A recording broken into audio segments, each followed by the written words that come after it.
Hello!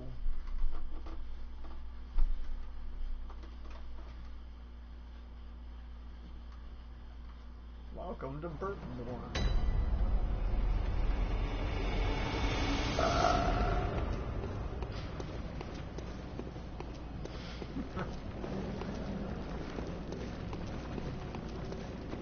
Oh god, the controls are different.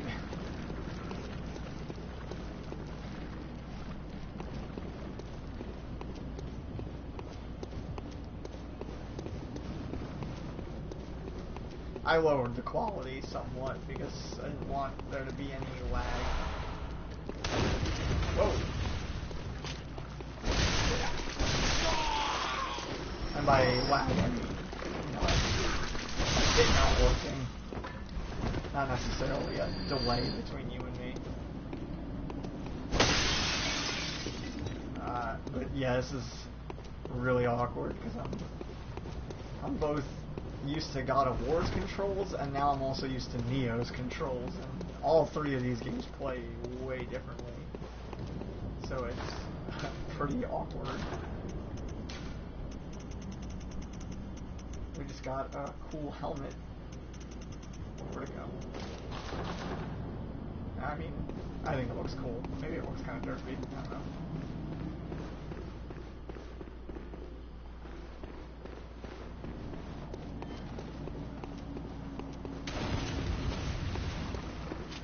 What the?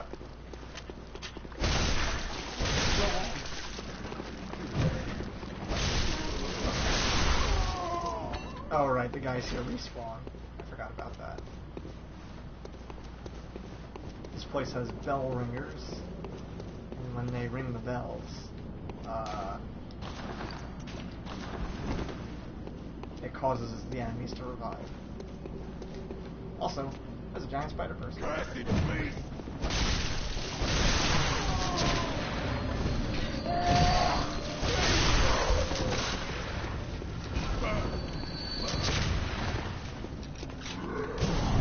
We really gotta ignore all these guys and go full cycle.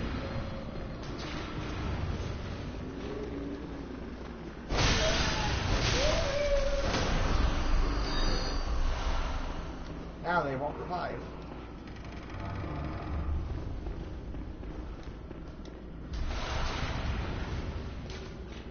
Men's ritual must be stopped, lest we all become Jesus.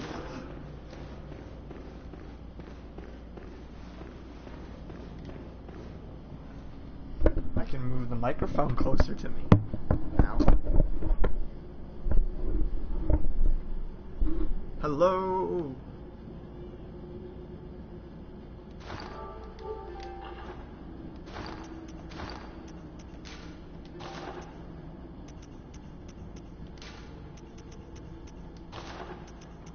Audio. Sound effects down. Bam. That should equalize things a little bit.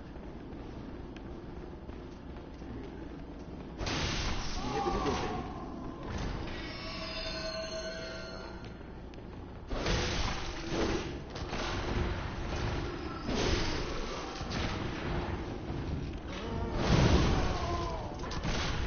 Ow.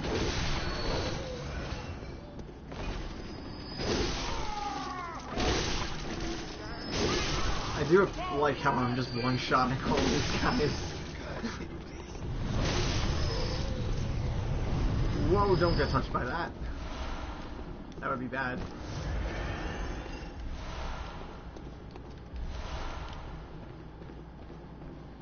So this is like the second to last level. We got one more after this. But there's a optional area that we still need to go to, which is the orphanage? I think that's what it's called. Oh, we still need to finish the DLC. Ow.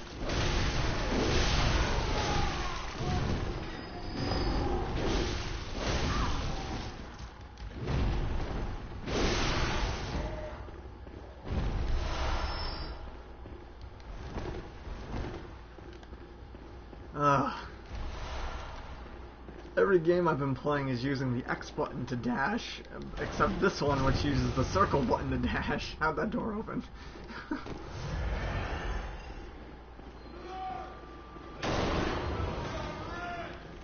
Oh, it's probably the darkest area in the game. Because you find out what the Healing Church's blood actually is. And, I mean, spoilers, if the place is called an orphanage, you can hazard at least a part of what it is.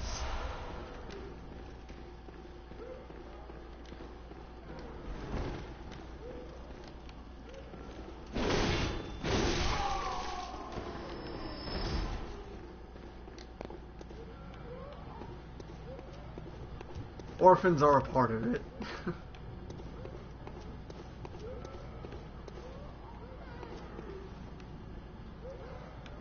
Well,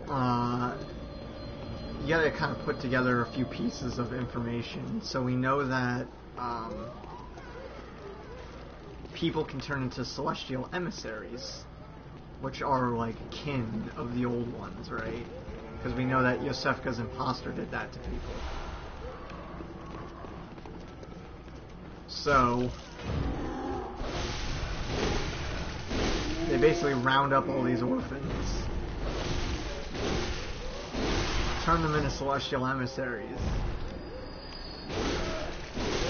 and then they make literally they make like a garden out of them, and they grow the children in there, and then they harvest their blood to use for blood rituals and healing and whatnot. There should be a way to drop down there. Here we go. So this is the key to the Upper Cathedral Ward, which is where the orphanage is.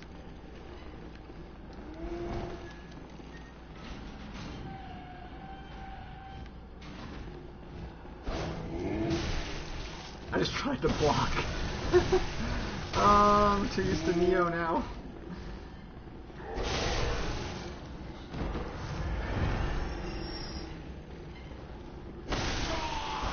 Good thing we're overpowered, because I'm going to be playing like shit.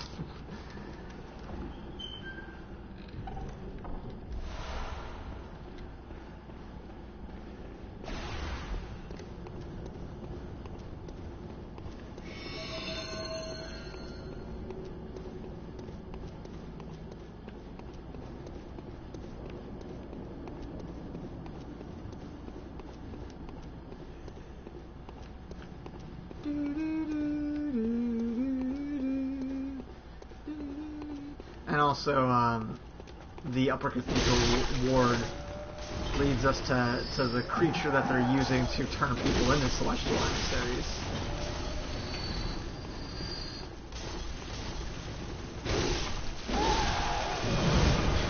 Which is really cool, because it's actually fairly well hidden. Whoa, Nelly. Because you gotta realize that, like, most people would have ignored this hole that I jumped down to find that Upper Cathedral Ward key, so already that's hidden. Then on top of that, the monster is hidden inside the level, and very easy to not know how to get to it. So it's like a double secret. Oh god.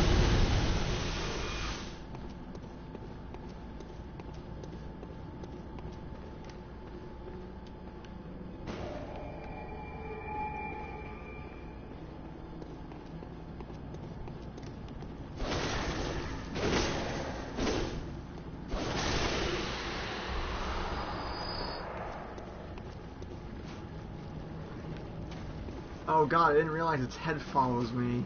Oh no, I don't like that.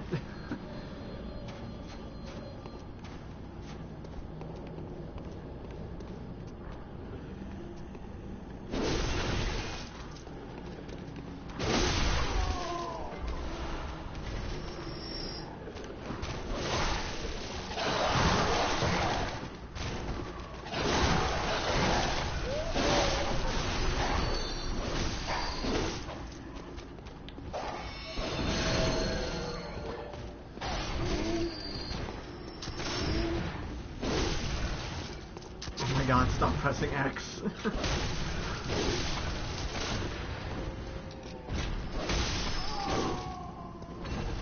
Oh my god, stop pressing circle. X to pick up, circle to dodge.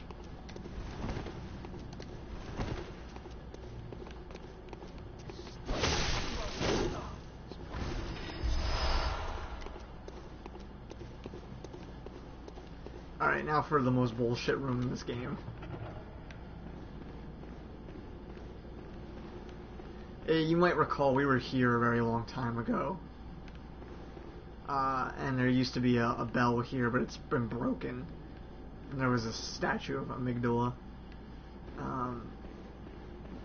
We got kidnapped here. So now in this area it's changed a little bit since the last time we were here. And now there are a bunch of hunters that are crazed, and this fight is nonsense because there's 3 of them and they're all really strong.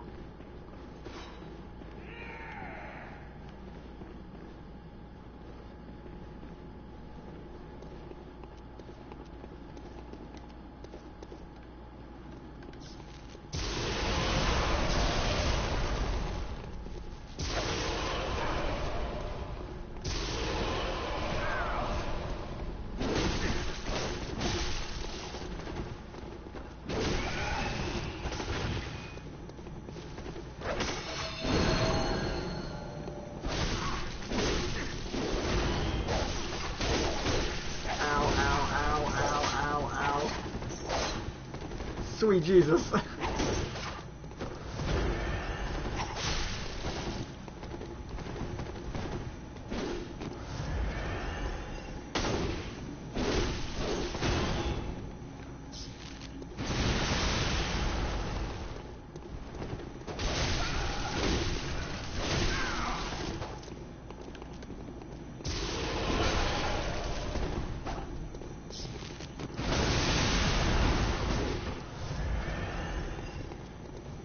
I don't remember how to switch my items. Shit. What's the button to switch items? Is it... No? Is it down? It's down. Okay.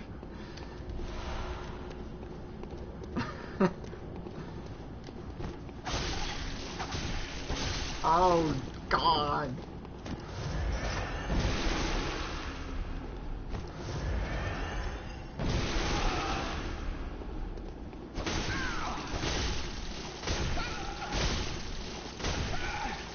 Okay, I got him in a stun loop.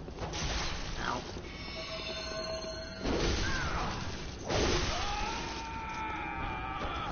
Okay, there's one left.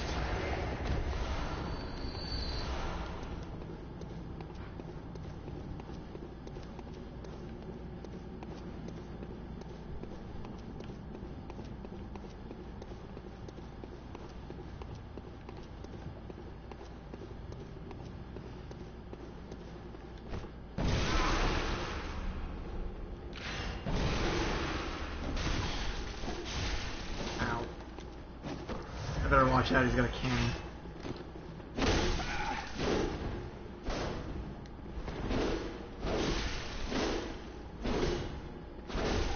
Ow.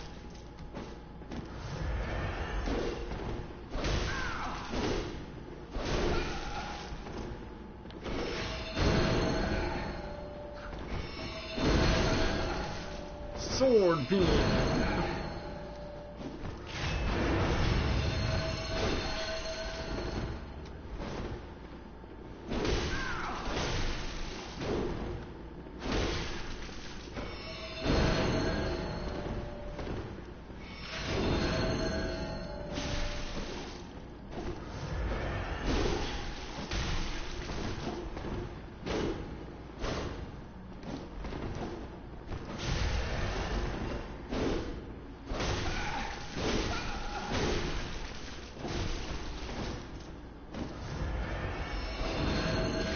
Thankfully they don't respawn, so even if I somehow screw this up, at the very least these 3 are gone for good.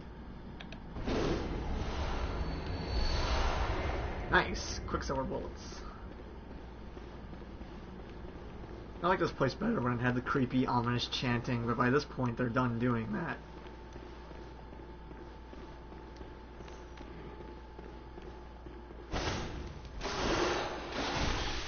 That is not a werewolf.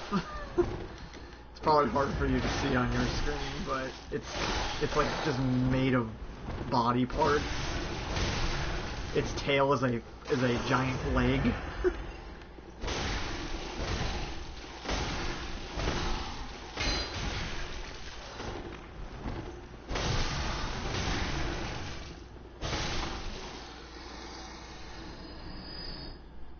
Yeah, it's just a human leg.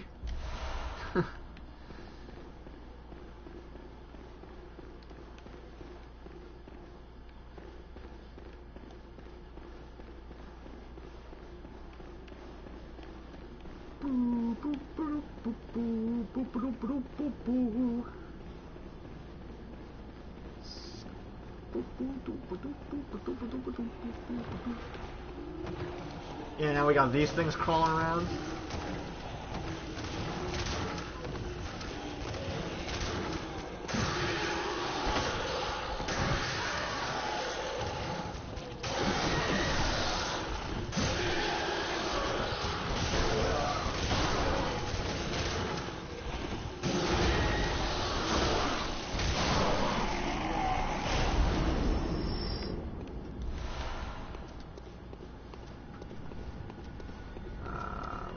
We got people lighting themselves on fire, sacrificing themselves for the moon.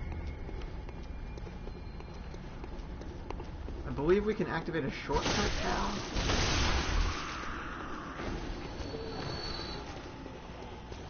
Somewhere around here.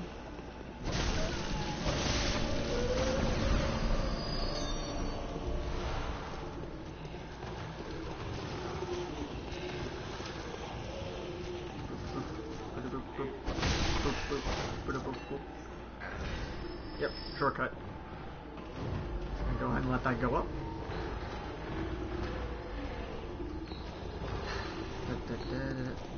Another amygdala. I didn't even notice this one.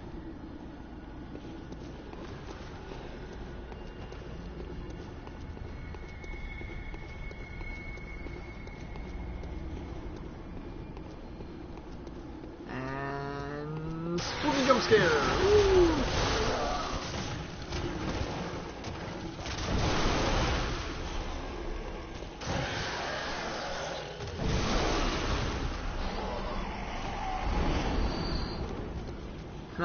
I just realized it's a kidnapper. Oh god.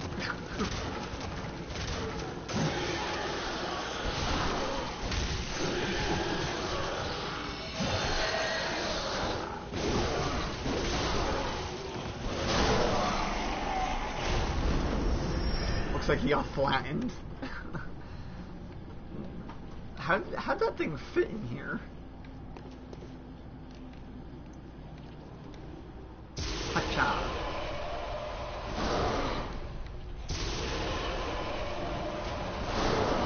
This move screws them up.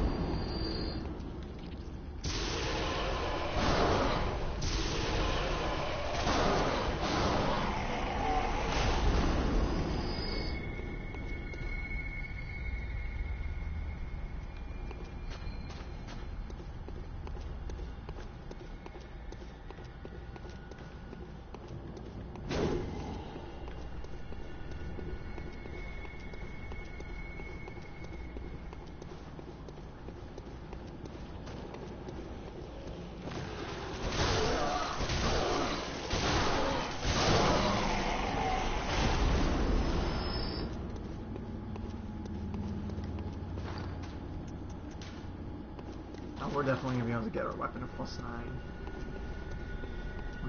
once we fight the boss here. A pale blood sky.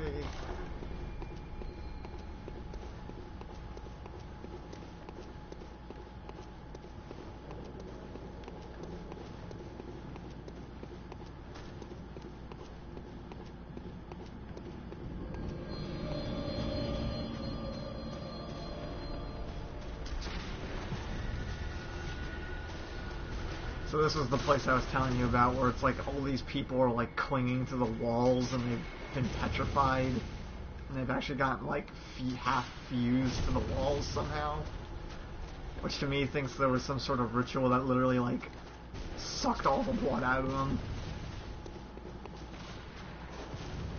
And you'll understand why I think that when we go to fight the boss here.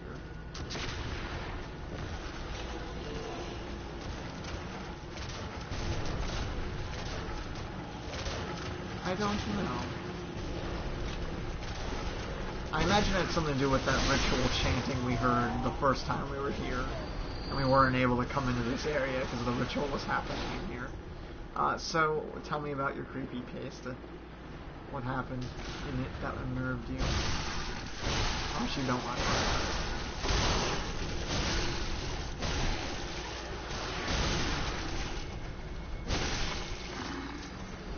God damn it.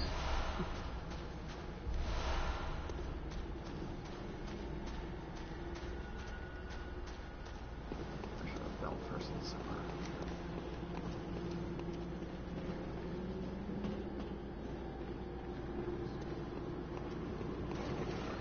Yeah, there she is.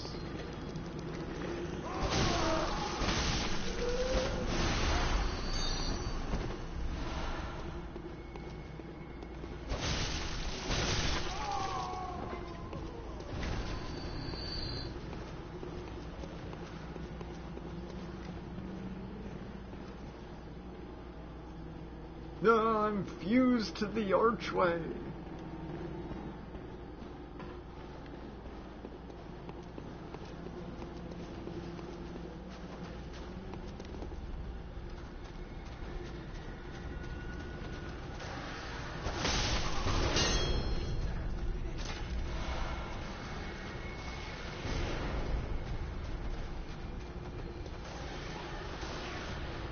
Creepy.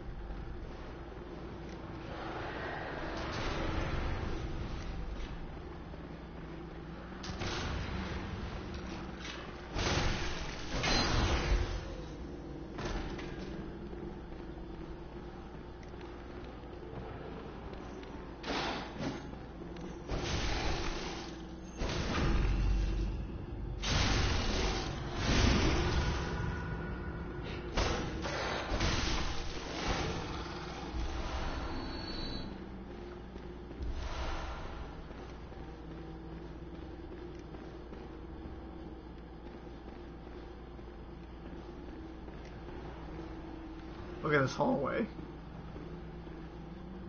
It all looks like they were trying to cling and hold on to the walls almost. Like this guy's climbing up it, trying to avoid something, it looks like.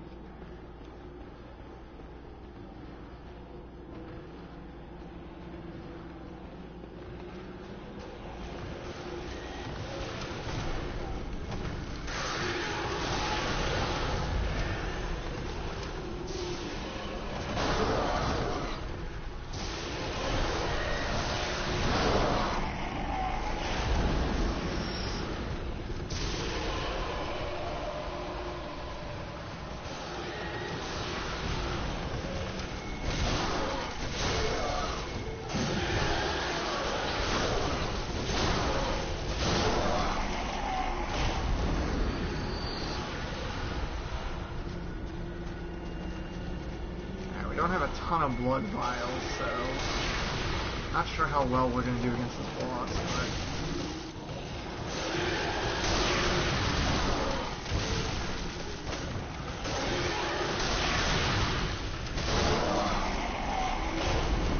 so yeah, basically the people of Yarhagul were used in some sort of ritual, I think, that kind of like petrified them and drained them of all their blood, which is why they all look like burnt raisins. And the blood was used to try and make a body for a Great One. Which is, coincidentally, the next boss. It's called the One Reborn. It's very cute. It's not cute.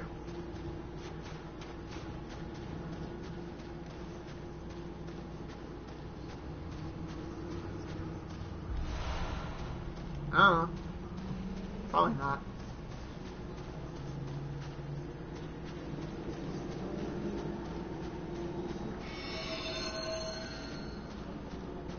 Alright, get ready for this shit.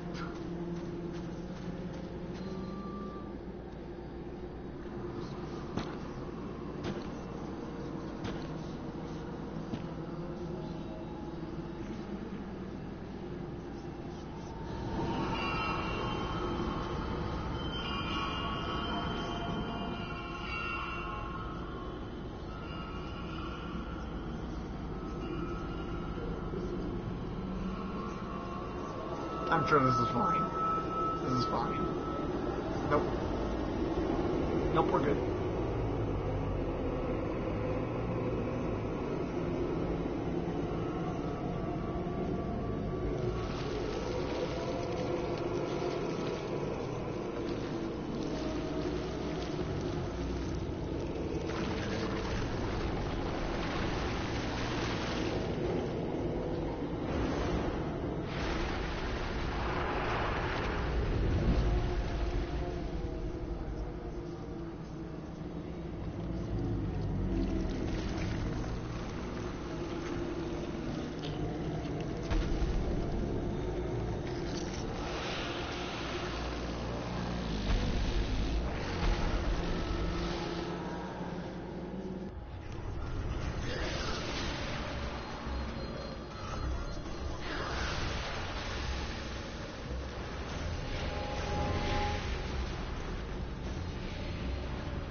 Kill these things first, otherwise they keep healing him.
Well, that was fun.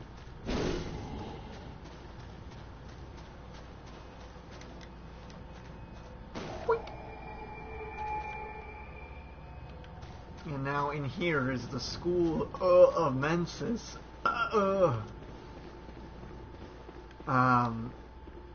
And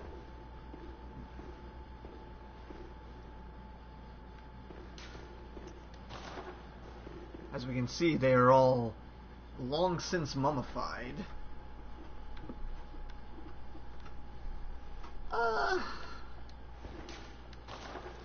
We're not that over-leveled, honestly. I think at this point the game is basically caught up to us. Well, that makes a lot of sense, actually.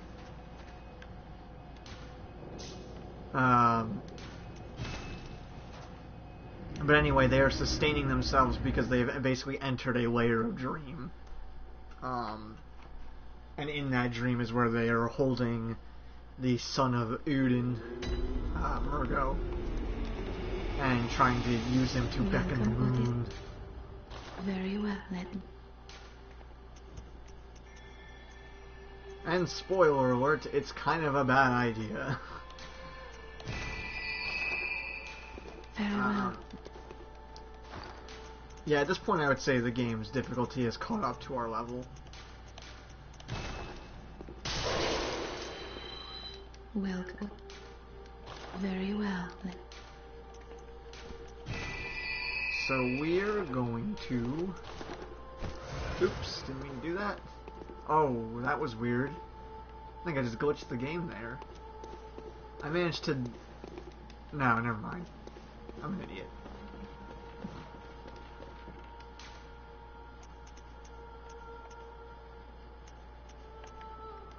So what do we got on right now? Boost rally potential. Let's boost our max HP.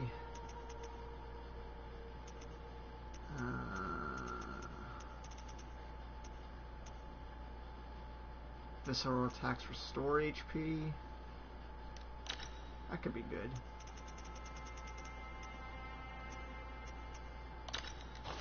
And stamina recovery up. Oh yeah, and let's upgrade our weapon.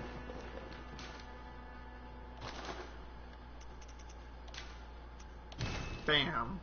Alright, one away from max.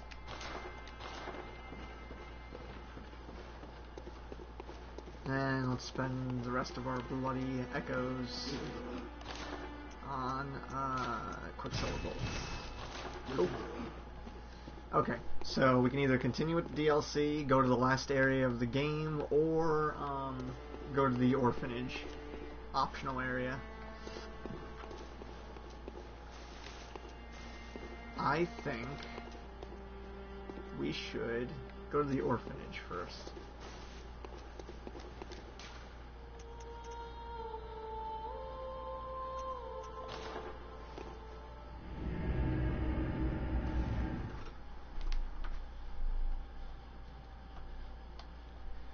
Then from there we would finish the DLC, and then we would be very powerful and just trash the last area of the game. Or maybe we'll do the last area and then the DLC, and we just won't do the last boss until after the DLC.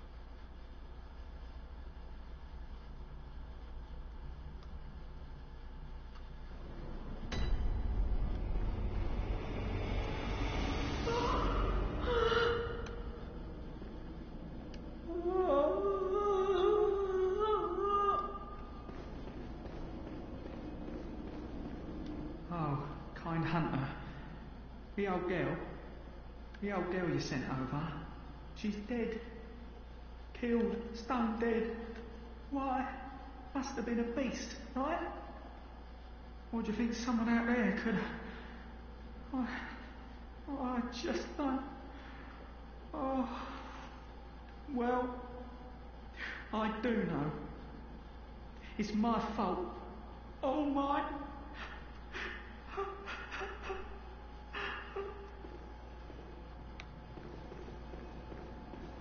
You guys are being real downers.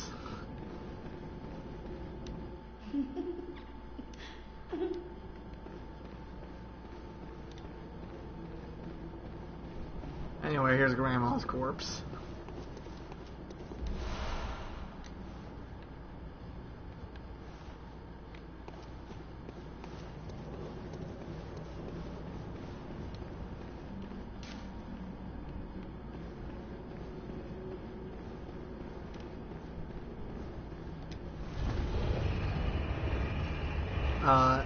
Ariana, the one who's on the chair feeling sick, that is gonna lead to something.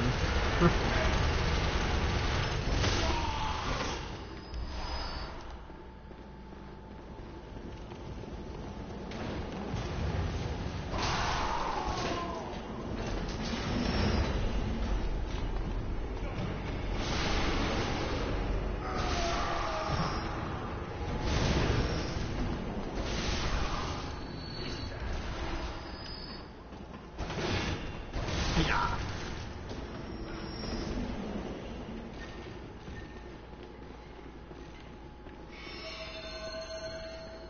Magic sword. Magic sword. Oh god.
Use liquid medicine used in strange experiments conducted by high ministers of the healing church. A type of anesthetic that numbs the brain. Hunter is able to retain consciousness by force of will and make use of a secondary effect of the medicine, which dilutes their presence while standing still.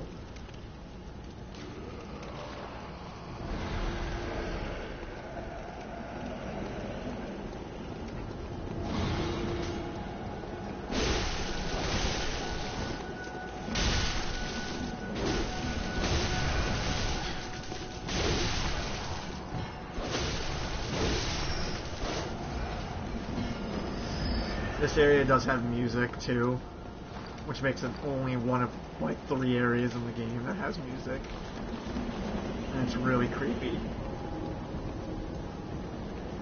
It's just like a very, very subtle humming.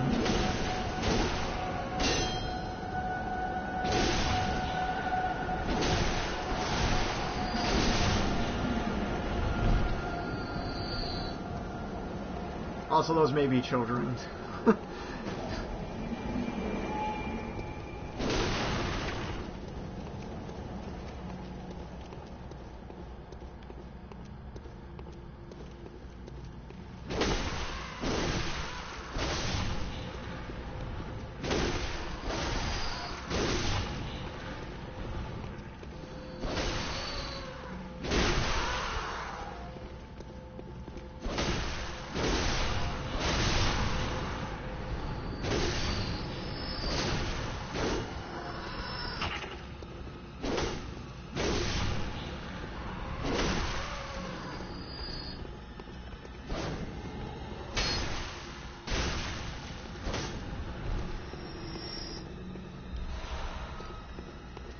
They were all staring up towards the astral clock tower, it looked like.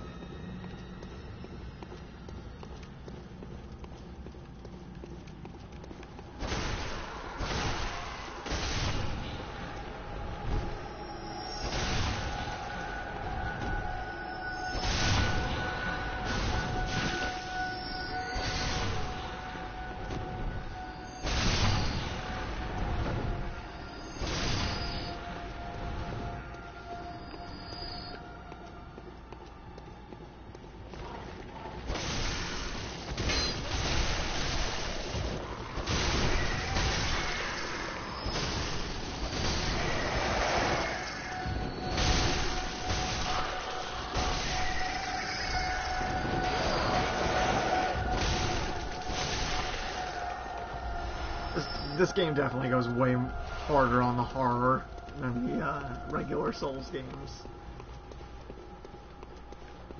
which is why I love it.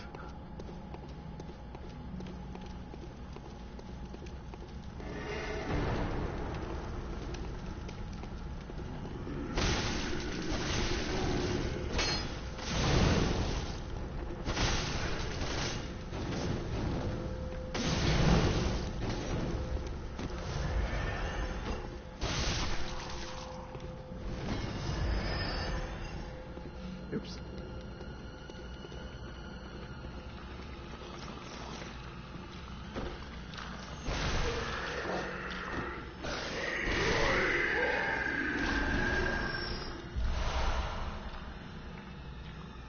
Choir garb. Attire of the choir, high-ranking members of the Healing Church. Members of the choir are both the highest-ranking clerics of the Healing Church and scholars who continue the work that began at Bergenworth, together with the left-behind Great One. They look to the skies in search of astral signs that may lead them to the rediscovery of true greatness.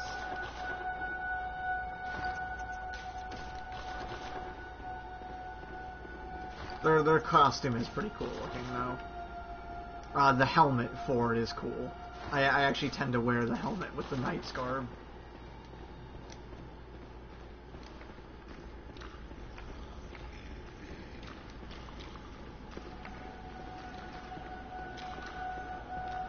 Oh, you actually have to grab the item, huh? Jump scare. Uh-oh. Uh-oh. I saw it coming and still kicking my ass.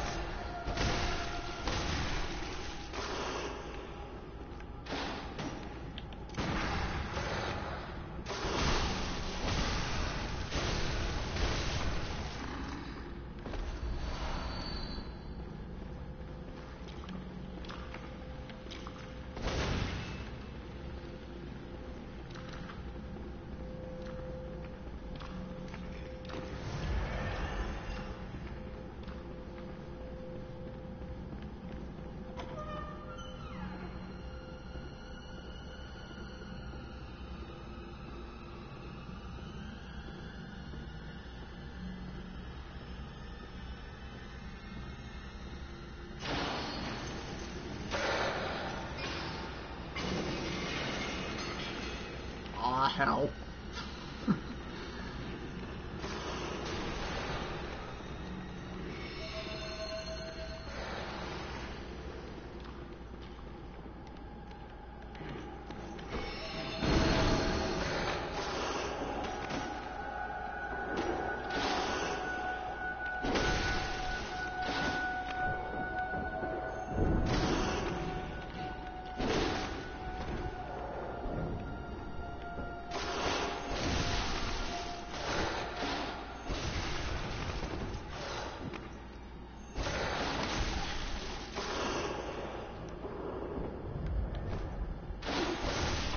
Not know that. Also, I saw that you typed that way earlier. I'm focusing, so I didn't respond immediately. Sorry. This big scary wolf man. Oh God! No! No! No! No! Woo-hoo-way! Wow, I made it.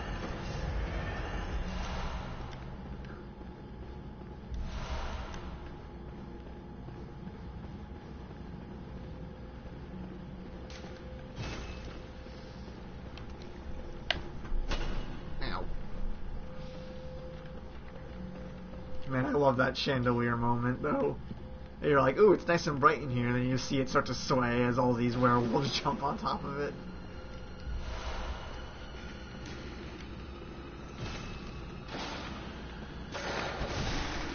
And then it goes pitch black. Thankfully, we have enough stamina to stun lock these guys. So that's not so bad.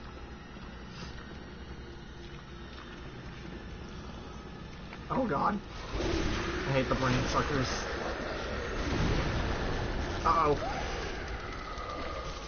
Oh. Oh. He's sucking out my brains. And he burped. Belch souls. Oh no, he's gonna do it again! I hate these enemies. It actually drains in sight too when it does this.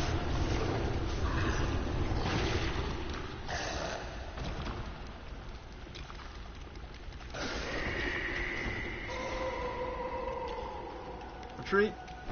Heal. Oh god. So scary. Okay. Go away. Be dead now. Cosmic Eye Watcher Badge. Badge of a member of the choir, elites of the human church. The eye signifies the very cosmos. If you look at it, the eye has like a galaxy inside of it. The choir stumbled upon an epiphany, very suddenly and quite by accident. Here we stand, feet planted in the earth, but might the cosmos be very near us, only just above our heads?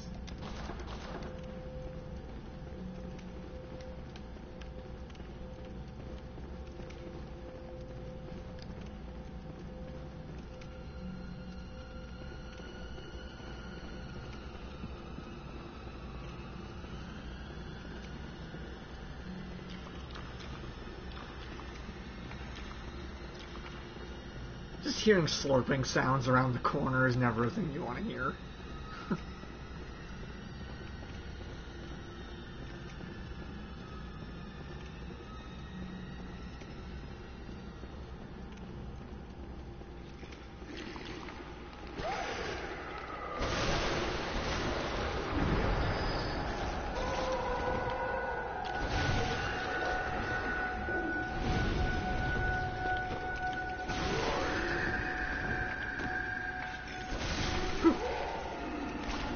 I fucking hate these enemies.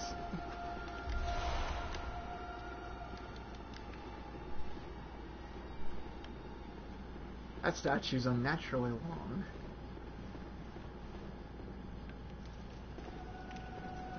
Oh,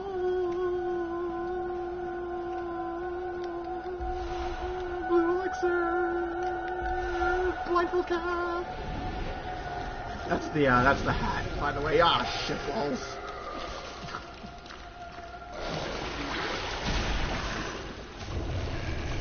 My precious insight. My gray matter. God damn you. I hate these guys.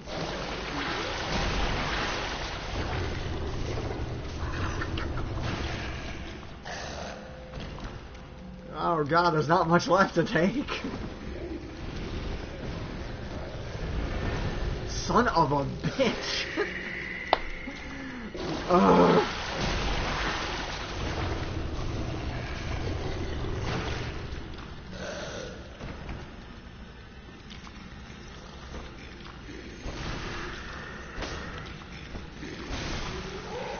God, fuck you.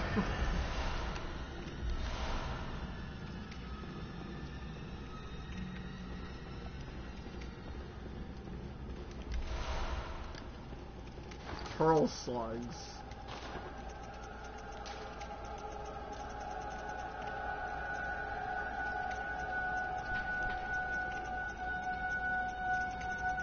Oh, is that not an item I can use? I thought that was an item. Nope. Material used in a holy chalice ritual of all the strange life forms that reside in the nooks and crannies of the old labyrinth. The slugs are clear signs of the left behind great ones. Shortcut. In case we somehow die.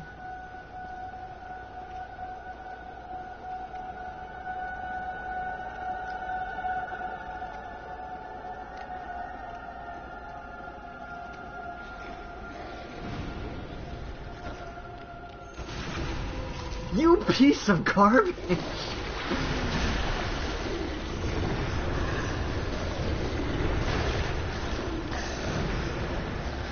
They're just spamming. No! I hate this! This is all they do!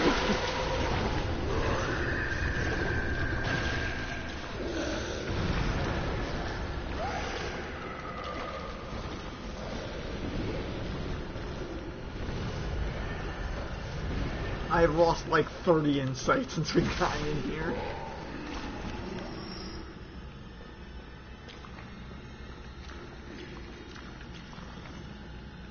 I hate once they like suck your brain out, that little tentacle thing in the back of their head is always loose.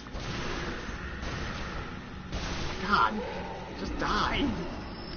Orphanage key. Key to the orphanage, birthplace of the choir. The orphanage, shadowed by the Grand Cathedral, is a place of scholarship and experimentation where young orphans became potent unseen thinkers for the healing church. The choir, that would later split the healing church, was a creation of the orphanage.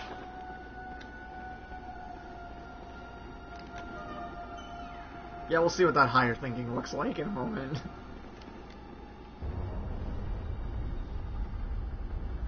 Because it ain't school.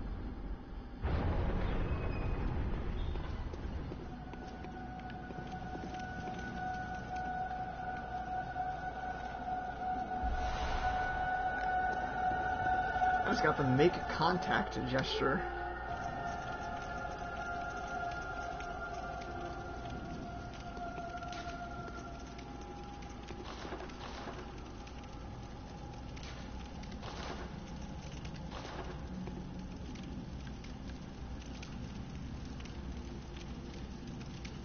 Later on, there's a great one-like creature that if we use this on, we get a special rune.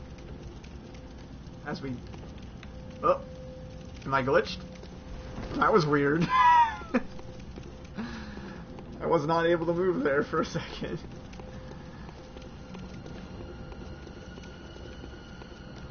Yeah, hang on. Let me clean up the clothes a little bit.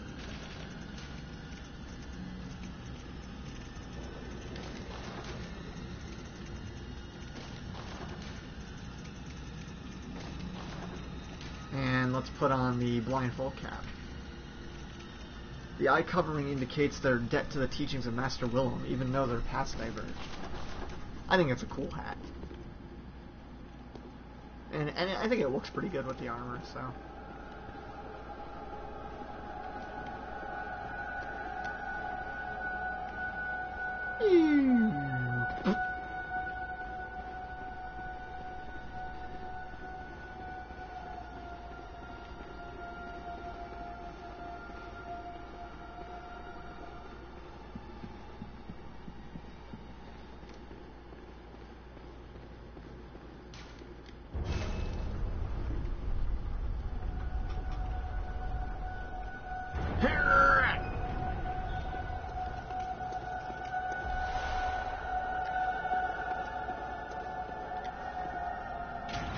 Alright, shortcuts open.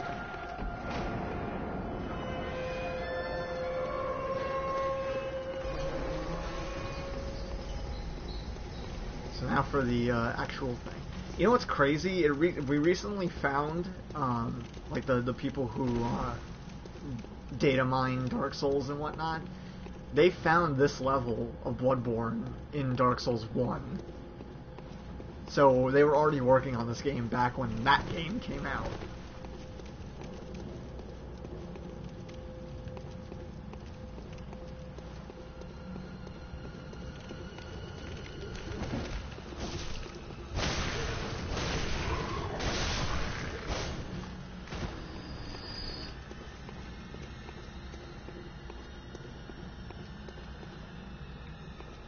Anyway, here's the orphanage.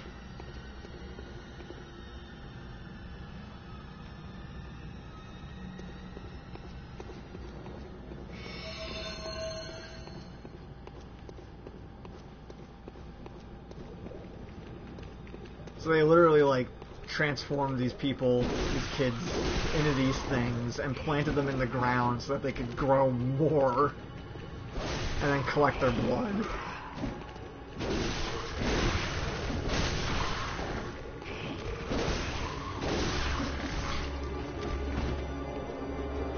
Which they then use to... That's their special healing blood that was being talked about at the beginning of the game. Because it's actually like mutated blood with old one mixed in.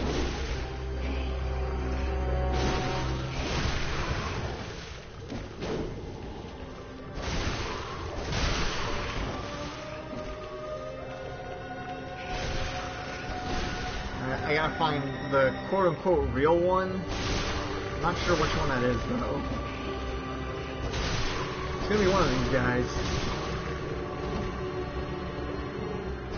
There it is.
I think it's cool.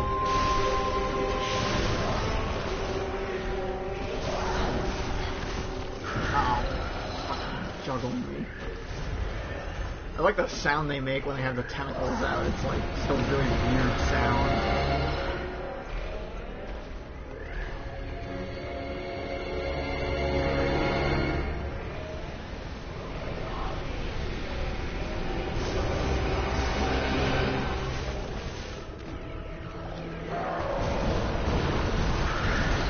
Come on.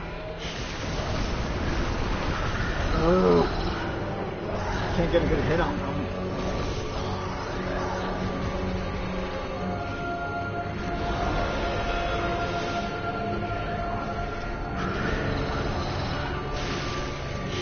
There we go.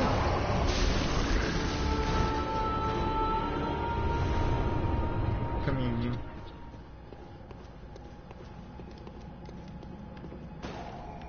And that's it for this area. So that's basically the big twist. You know, the whole game you're wondering what the healing blood is, and then you kind of get your answer here. And this is also kind of why, like, throughout the game you see, like, empty baby carts and shit like that. Because I actually think the church members were, like, literally, like, just snatching kids up. Oh wait, no, there is more. The super secret.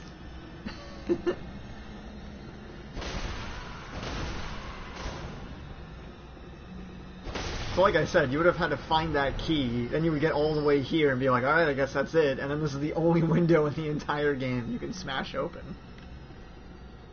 We're actually above where we fought, Amelia. A call beyond. One of the secret rites of the choir. Long ago, the healing church used phantasms to reach a lofty plane of darkness, but failed to make contact with the outer reaches of the cosmos. The rite failed to achieve its intended purposes, but instead created a small exploding star, now a powerful part of the choir's arsenal. At times, failure is the mother of invention.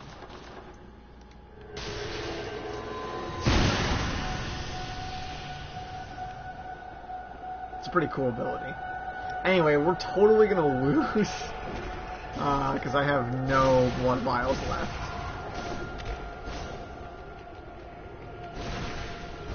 But that's okay.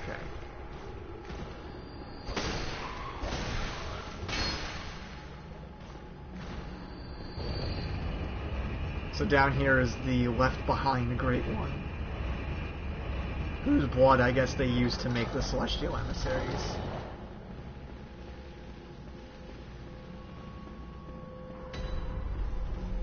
The Altar of Despair.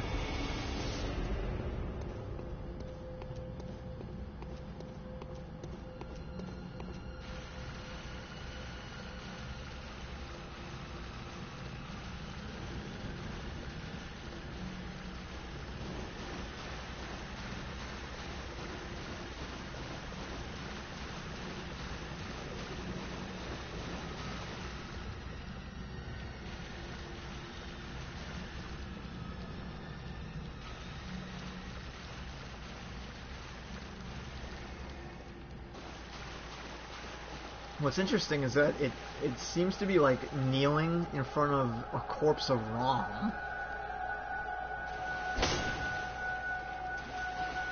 Like the spider we fought in the lake, but this one has actual spider legs instead of like those tiny tick legs. So I'm not sure what it means. But, yeah, here it is, Ibrietas. Gonna go ahead and try and fight it now.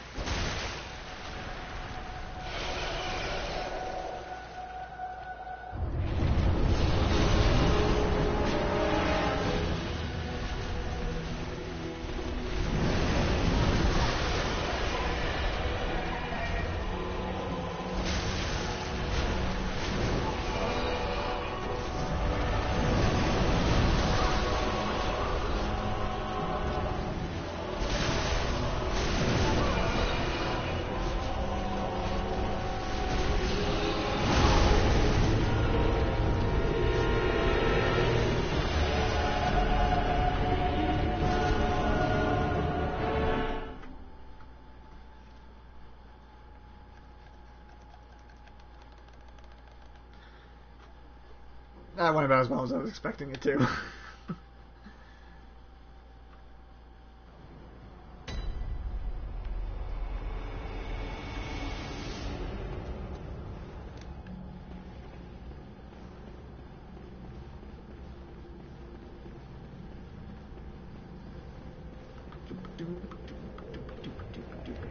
Oh, I didn't send the elevator back up. Oh, I was stupid.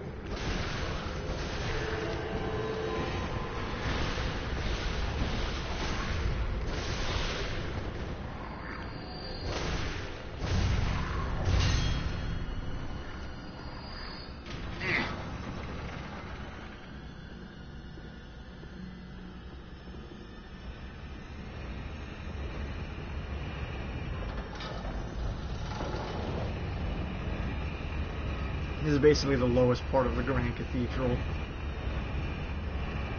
And honestly, it looks like we like built on top of this area. Or that like whatever this place was collapsed.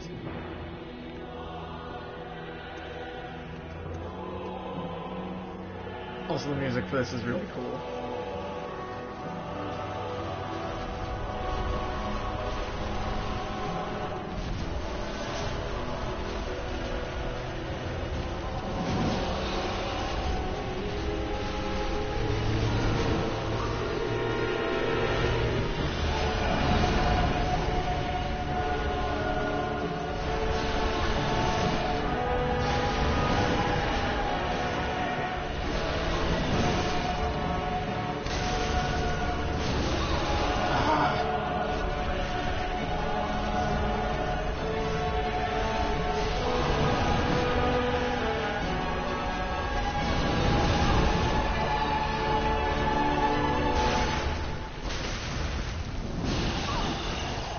I like completely forget how to fight this thing.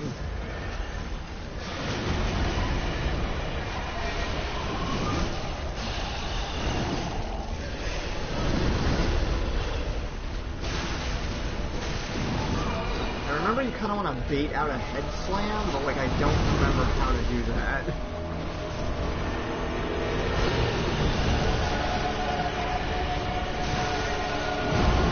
Yeah, that.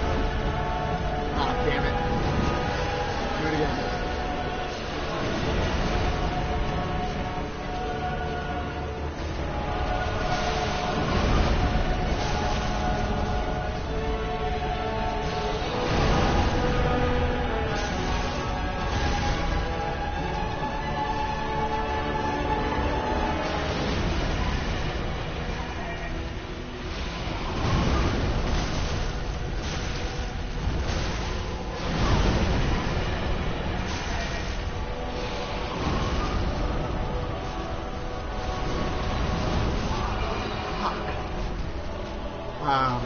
doing like no damage to her too. This ain't great. I think we need to switch weapons.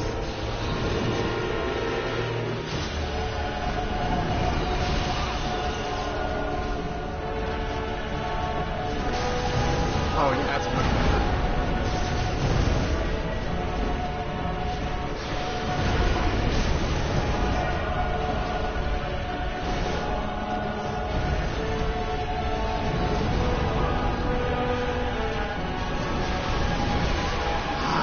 I hate that move so much. So hard to dodge that. Oh, gross. That's frenzy. Oh shit. Oh god. Oh. Sedatives. There we go. Whew.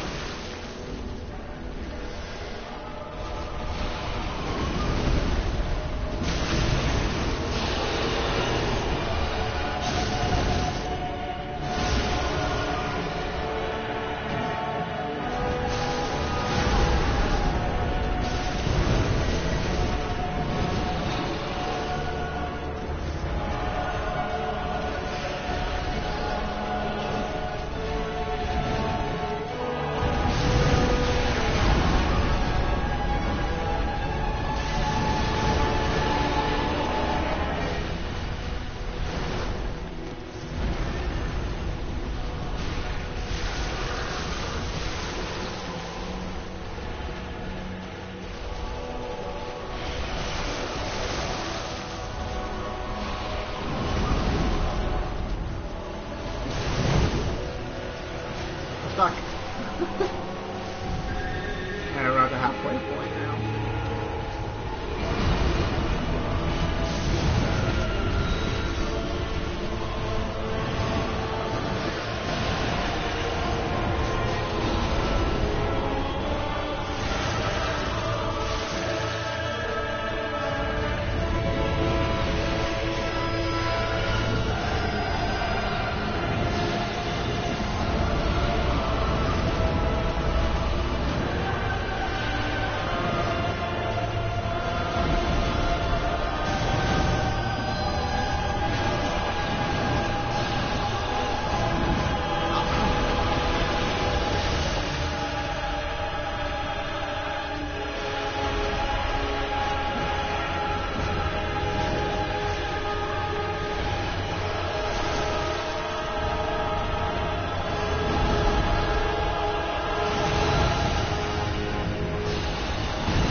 Left behind old one.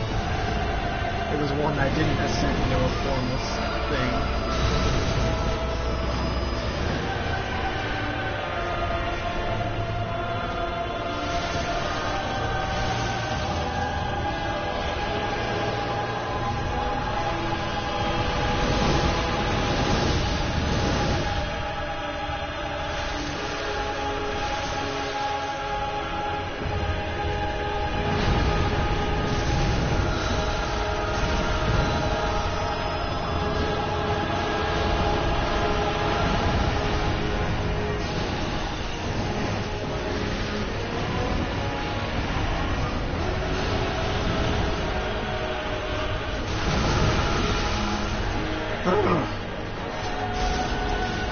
used up every blood vial.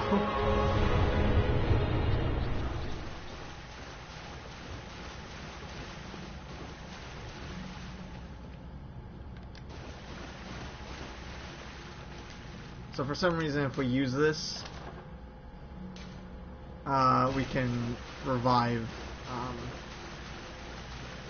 the Queen of the Vile Bloods. And I feel like that was a dropped plot line, and that they just kind of left it in partially. Anyway, that was a Left Behind Great One. Perhaps not even a true Great One, but at least it's one that they assume... It is a creature they assume to be a Great One. There's a lot to read into it. It certainly doesn't give you the Nightmare Slain message, which is usually associated with defeating Great Ones. So, it's up in the air if that one really is a Great One or not. They certainly believed it to be, and I think there is, it's important to note that, again, they're using the term Left Behind in reference to it. So, my interpretation of that is that that is a creature that is about to become, like, you know, when all the Great Ones existed, at some point they sort of ascended and became these formless things in the stars and the sky and whatnot, and this one didn't for whatever reason. Which is potentially why it's killable? I don't know.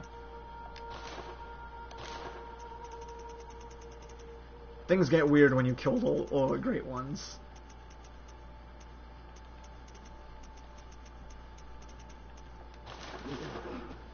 Especially at the end of the game. Welcome. What is it? Very well.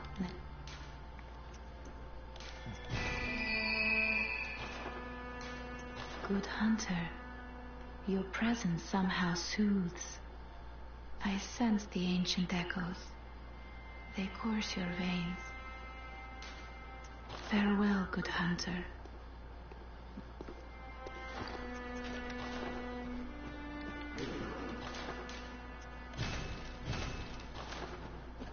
Get some of those blood vials back. Alright,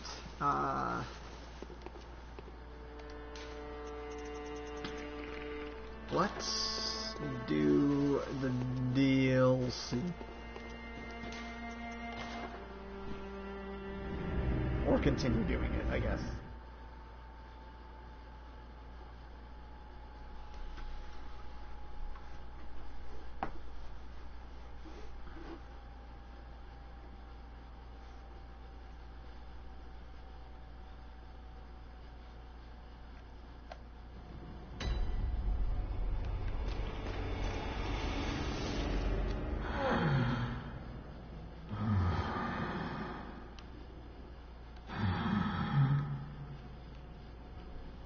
Gonna go ahead and put him out of his misery.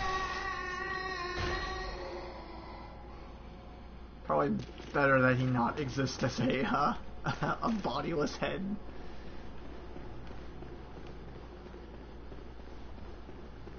Shrouded by night with steady stride, coloured by blood but always clear of mind, proud to lead the church.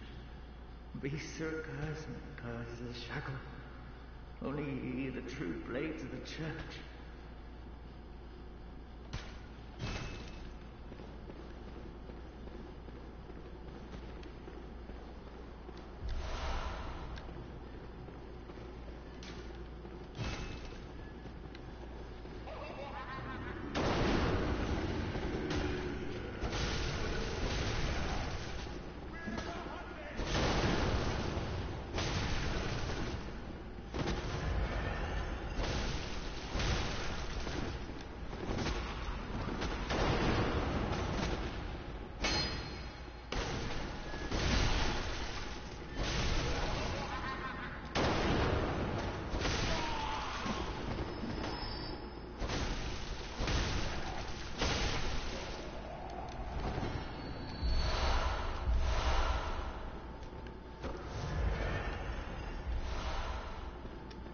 We are about to enter the Astral Clock Tower for the first time in the entire game. It's a doozy. Are you a hunter? Oh, that's very odd. You hear the toll of the bell?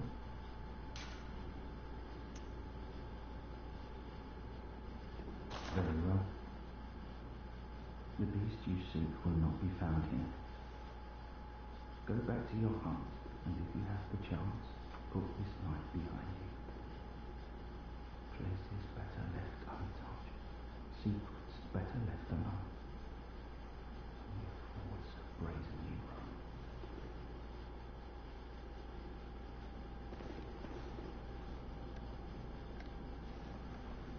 Bear in mind, some places are better left unfold. But I am a fool.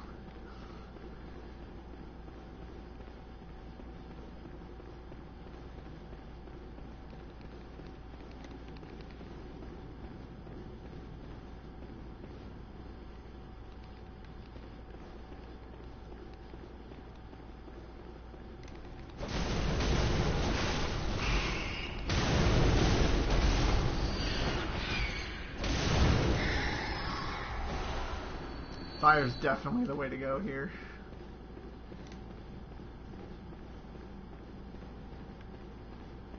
So up here is the path to the Astral Clock Tower, but first we gotta fight 2 hunters. One of them of which is Vicar Amelia. Not transformed.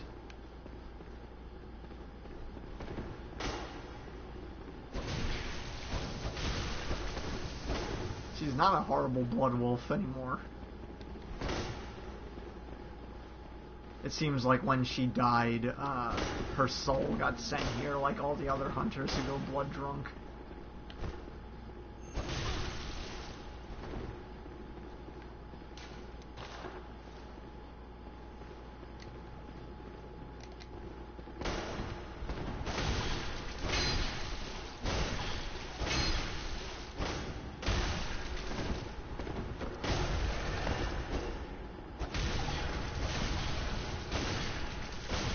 Remember, this place is supposed to be like a nightmare as punishment for them, for something that the hunters did in the past, which is the secret that's better left unknown.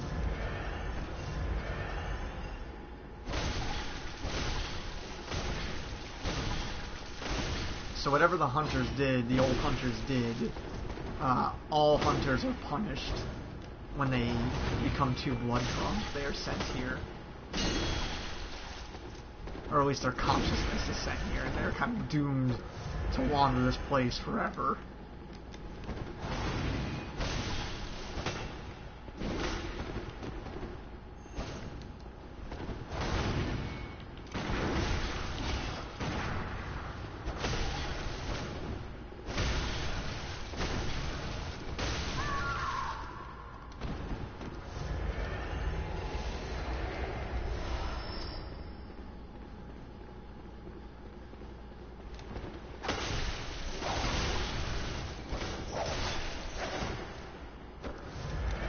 I liked her better with the dog head and the antlers.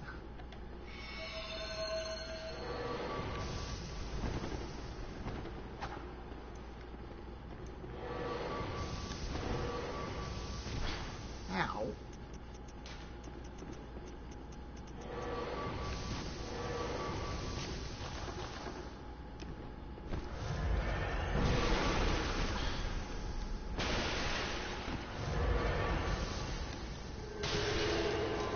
Eat this! That is a really cool move.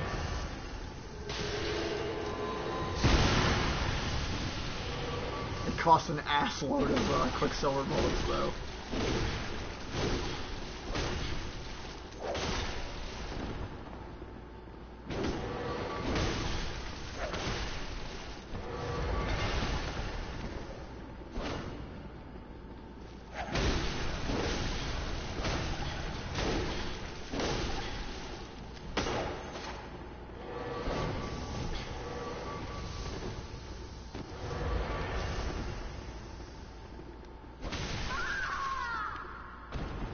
There we go.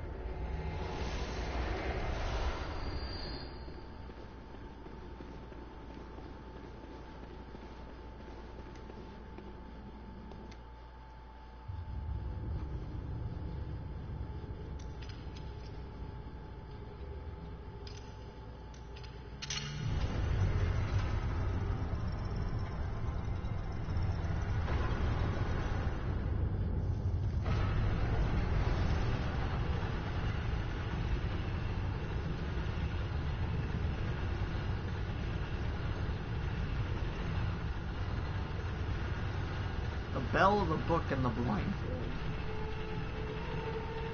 Those are like the three symbols that keep coming up with the church.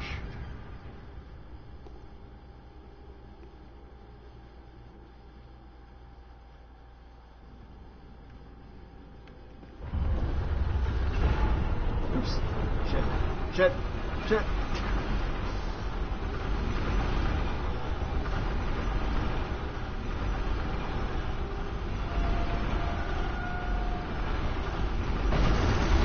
Might as well get the secret while we're here.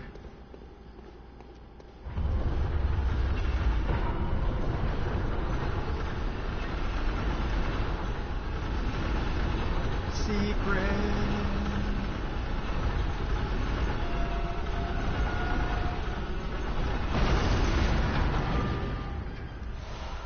Lawrence's skull. His actual skull, not his giant malformed skull. This is his human skull. Skull of Lawrence, first vicar of the Healing Church. In reality, he became the first cleric beast, and his human skull only exists within the nightmare. That's why in the real world we saw his monstrous-looking skull. And that skull was the one we used to learn the adage of the Healing Church, which was, fear the old blood. The skull is a symbol of Lawrence's past and what he failed to protect. He is destined to seek his skull, but even if he found it, it could never restore his memories. This lets us fight him as like an optional boss fight. Also, there's another secret down there, but I don't really feel like getting it, so fuck it.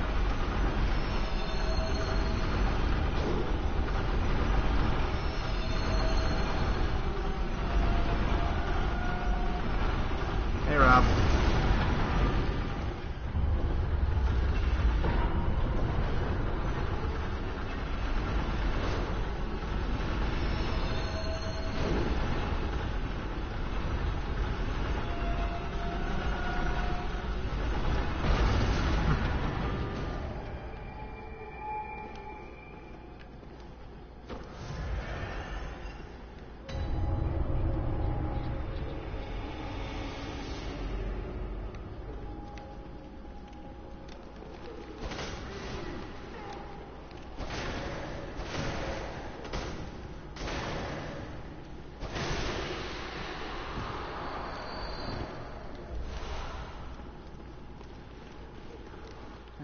He's one of my players in my in the campaign I'm running that I've told you about.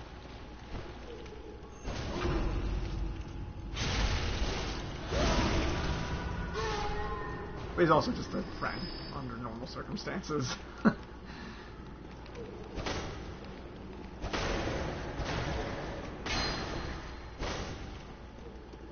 now he's playing a cleric named Krieger. The one who got separated from everybody else.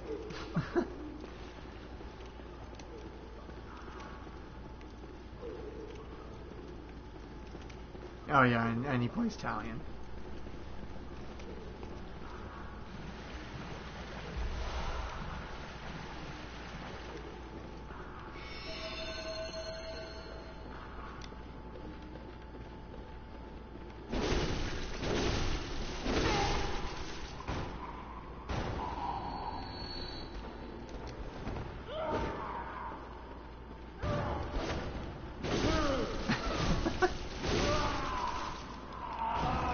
Be nice to my friend.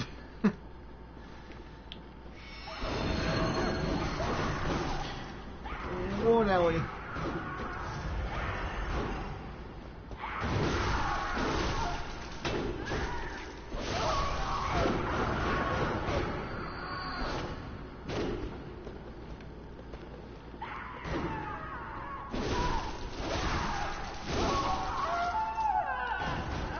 I didn't make you do anything.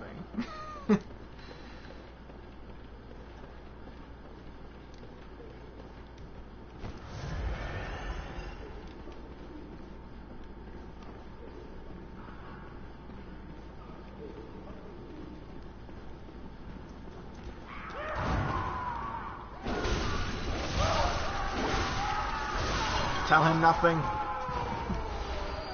Same setting, he can't know.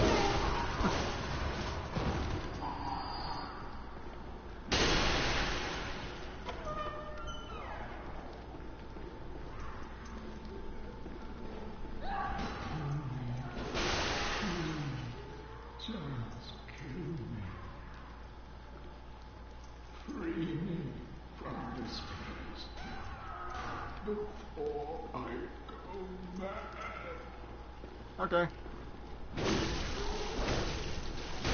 You're free! I'm sure there was a less painful way I could have done that. Someone help me. I'm guilty. I know. But I won't do it again. I promise. The dumb darkness. It frightens me. And what rises from its very depths.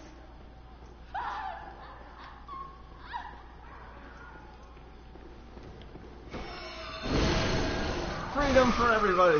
Yay! Lady Maria. Yeah,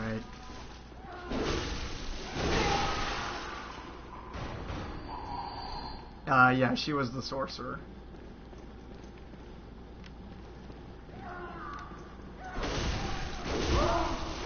You get freedom! You get freedom!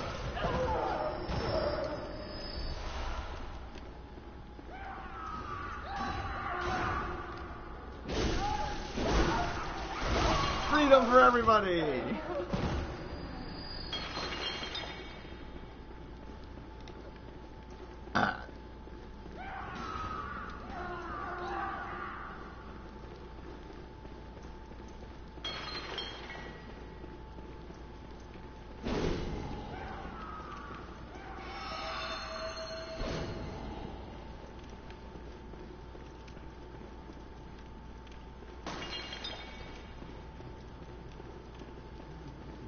Yep, I'm sure he gleamed all that.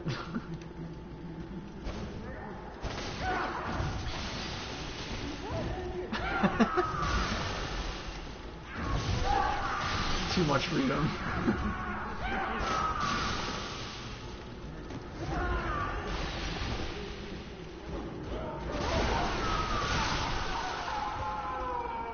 Yeah.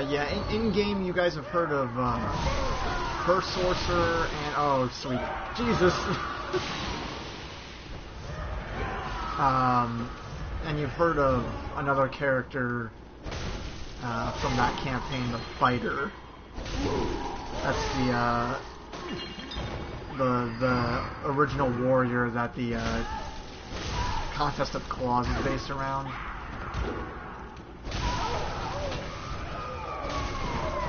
It's been a very long time since you've heard her name, though, so I doubt you guys remember what it was.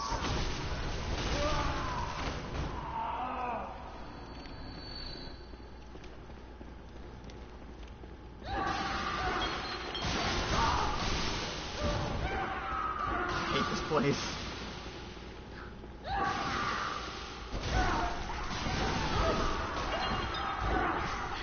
Alright, everybody needs to chill out.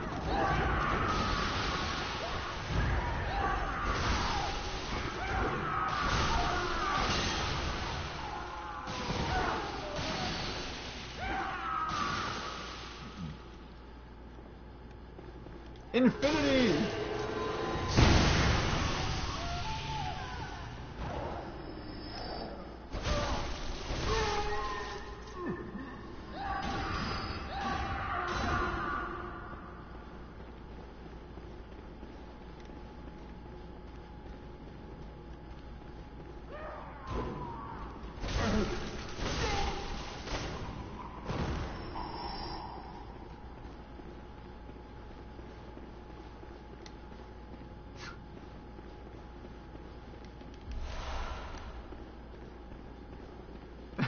I was waiting for this to come up.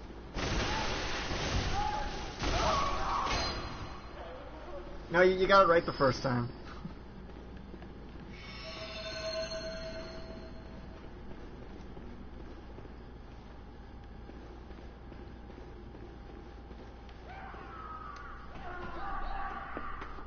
I should show you the original stick figure drawing I sent her, Rob. Somehow it managed to translate pretty well.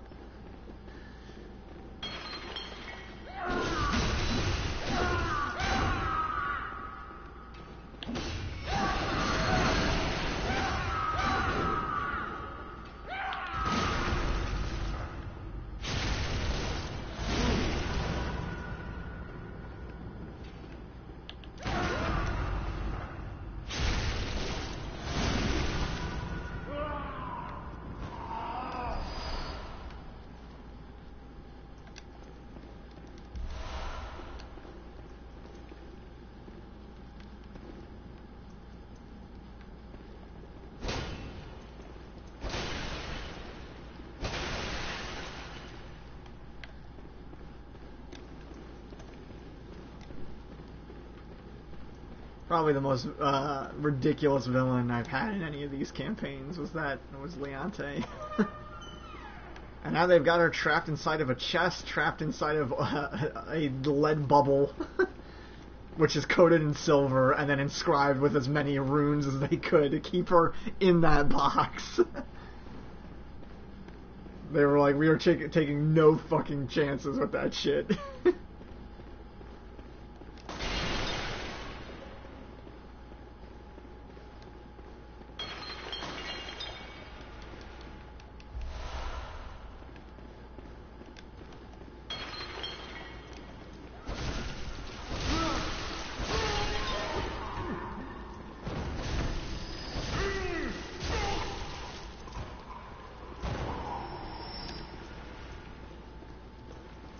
They're not really out to save the world, they're characters.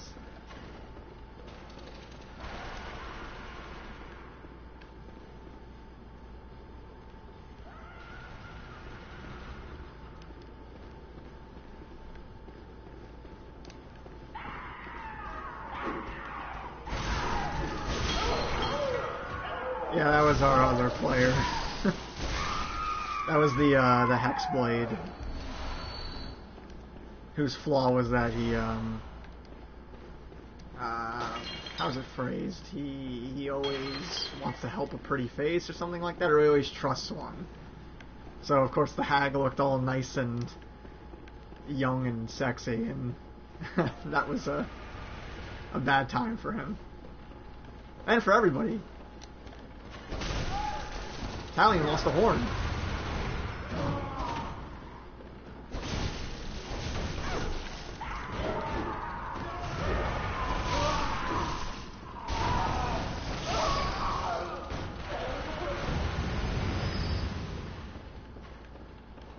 I was very disappointed when you guys worked so hard to get that golem and then didn't use it.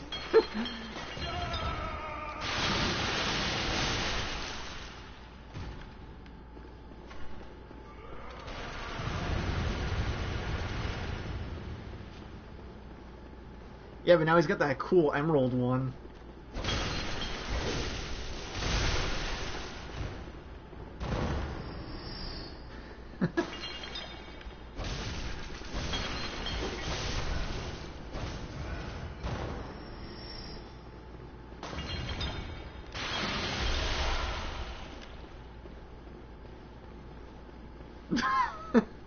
Well, when you phrase it like that, it sounds like I did a pretty bad thing.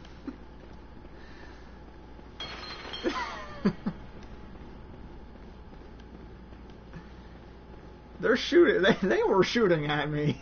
No, these are all like patients that have been experimented on in the Astral Clock Tower, which is why they have these big bulbous heads.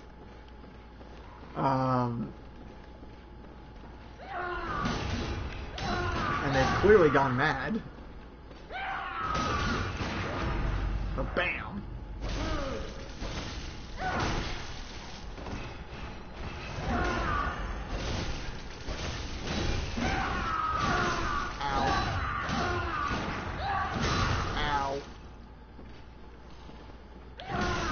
shit.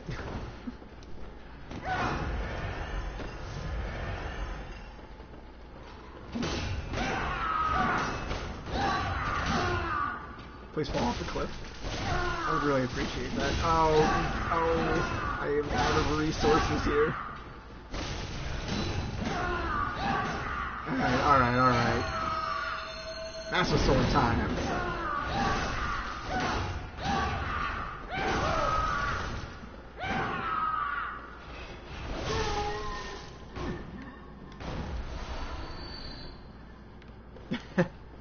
Bioshoc's story made some sense.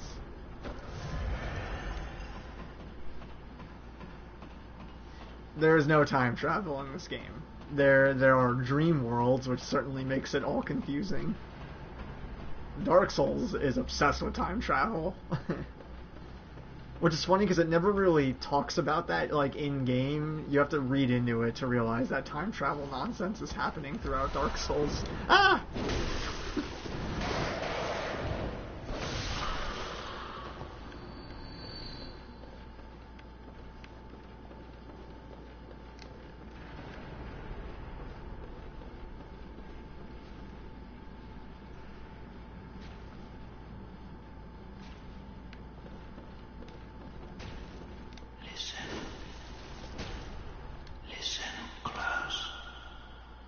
And you too will hear the sound of water. Listen. Freedom!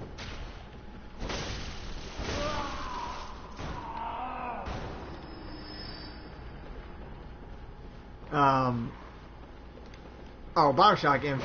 Yeah, no, I'm talking about the original Bioshock story was fine. And fairly easy to understand. Infinite is like...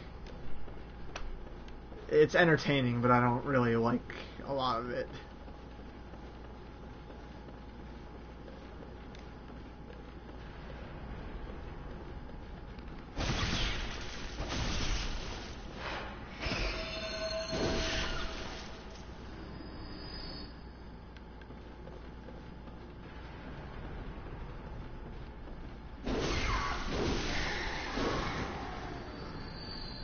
Even the gameplay in Infinite was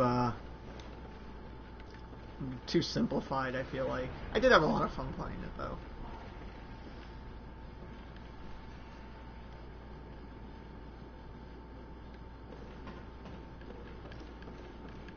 Yeah, Infinite would have worked better as not a video game.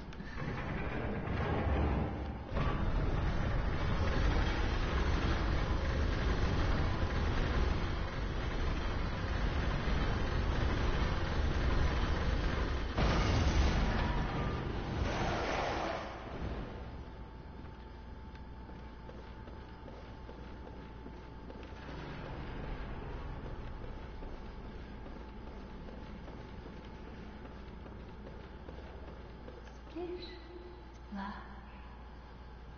Splish, splash. Have you heard how curiously the sea churns? Like a storm, but like the rain, only gentle, like dripping water. It bellows from deep inside of me. Here it comes. Up through my inside, but gently, like little droplets. Have you heard like it here, but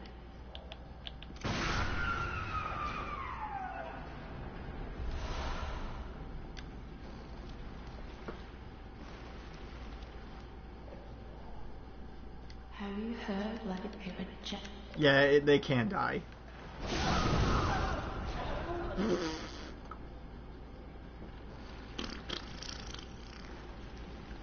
There you go.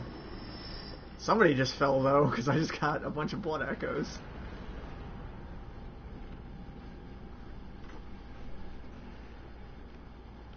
I forget how to get down. Oh, here we go.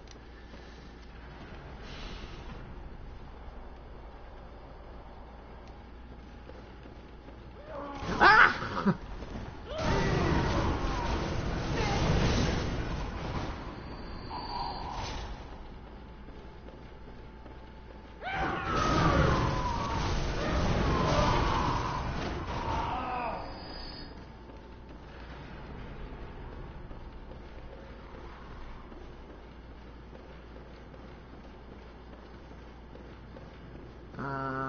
So we're trying to get to that door over there.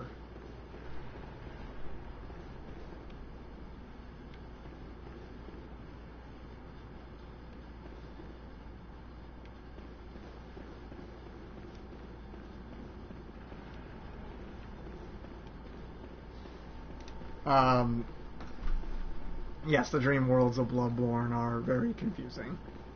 Not every area in the game's a dream world, though. This one is. The DLC is. We're in the Hunter's Nightmare, where the old hunters go for the horrible sins they committed, whatever they may be. What the heck just happened there? Ah!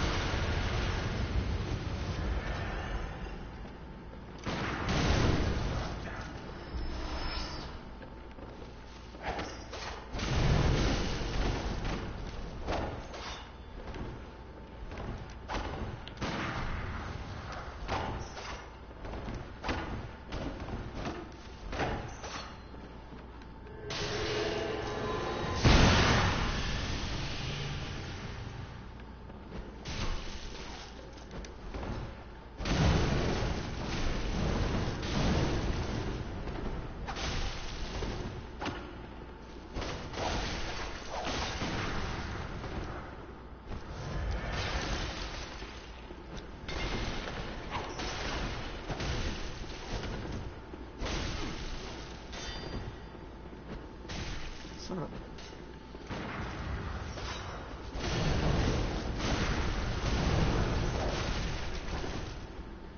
Oh, this is bad.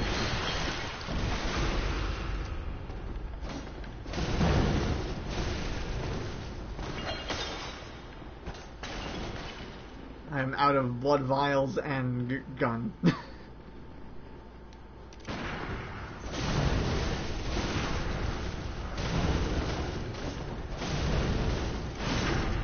Uh-oh. Yeah, that's gonna be a death.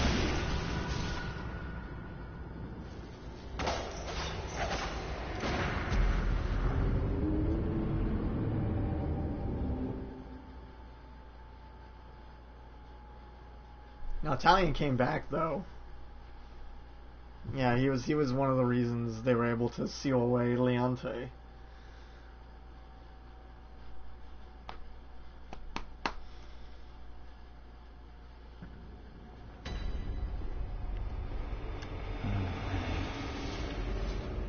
Not a pretty sight, is it? The true face of the blood-worshipping, beast-purging, healing church. But that's not all. You seek the secrets held by the nightmare, do you not? Then here's what you must do. Climb the astral clock tower and kill Maria.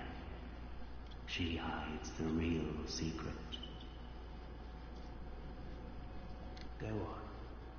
Kill Maria atop the astral clock tower. Do it. She hides the real secret. Go on. Kill her. You know, a pretty normal request.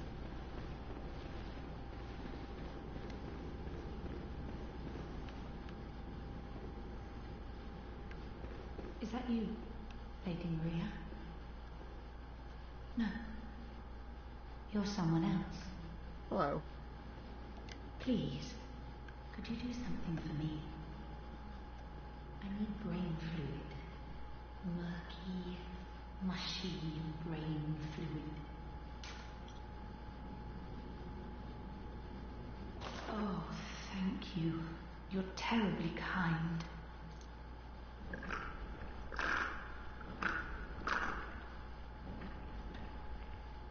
Oh, it's wonderful. Gross. Oh, I hear the sticky sound. Do you hear it too? Oh, no. Will you have my blood as thanks? I'll have you know, I was once a blood saint too, so do come back if you ever run dry of saint's blood. Oh, it's wonderful. Oh, I hear the sticky sound. Oh, I'll have so do.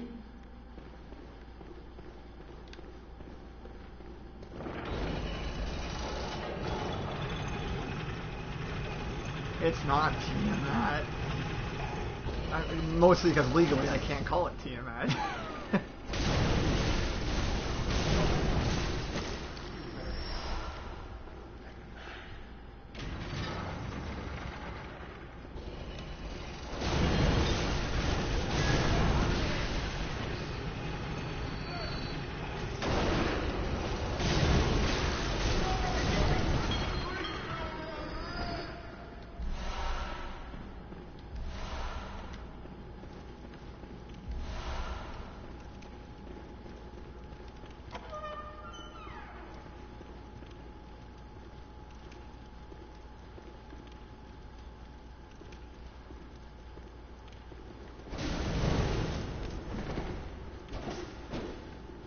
I didn't want to call it Tiamat because it's not really Tiamat.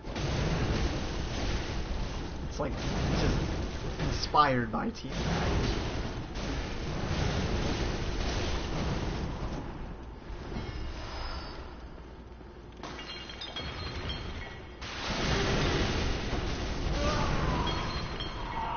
Really, the similarities end at the fact that it's made of a bunch of dragon heads.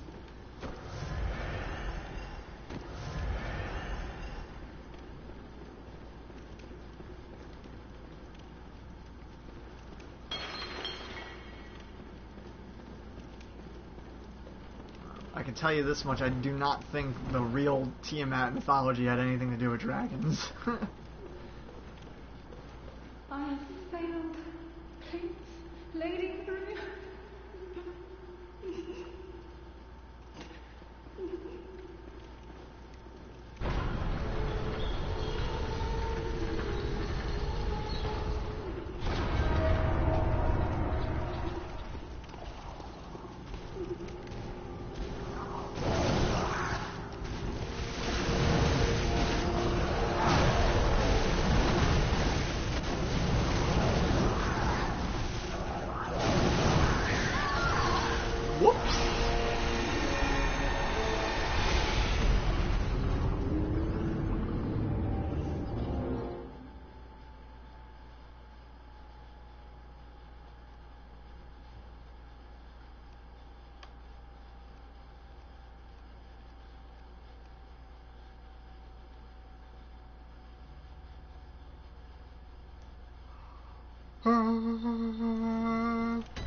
Dun dun dun.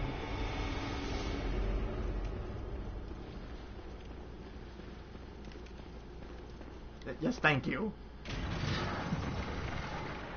Thank you for pointing that out. Oh, I have you next with you.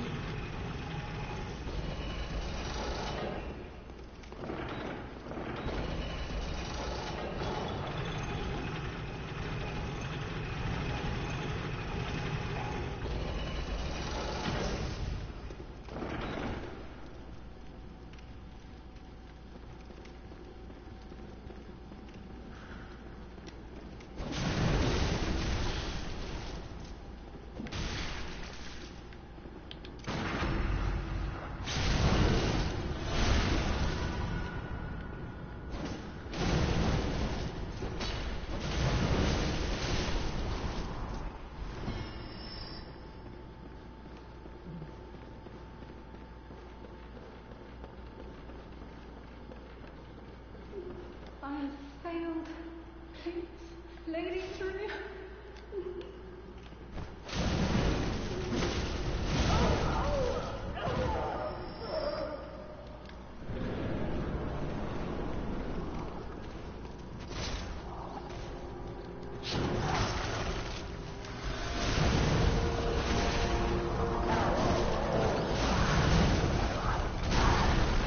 God, I keep trying to dodge with the X button.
they're called living failures, so no, they are not old ones. They are failed experiments. Basically, they're the original celestial emissaries before they managed to get that experiment all figured out.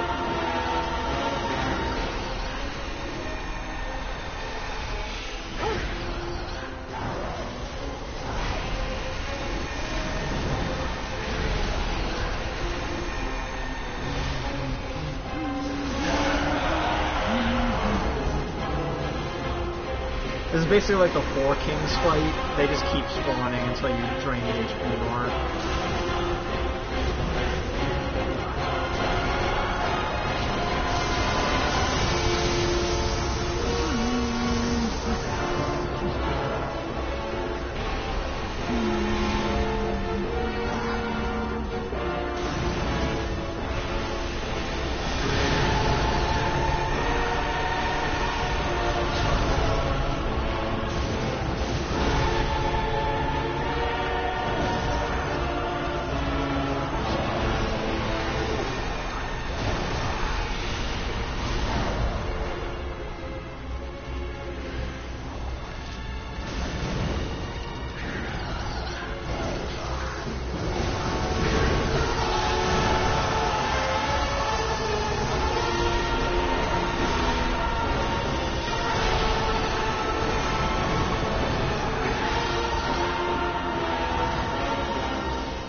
What are you two talking about?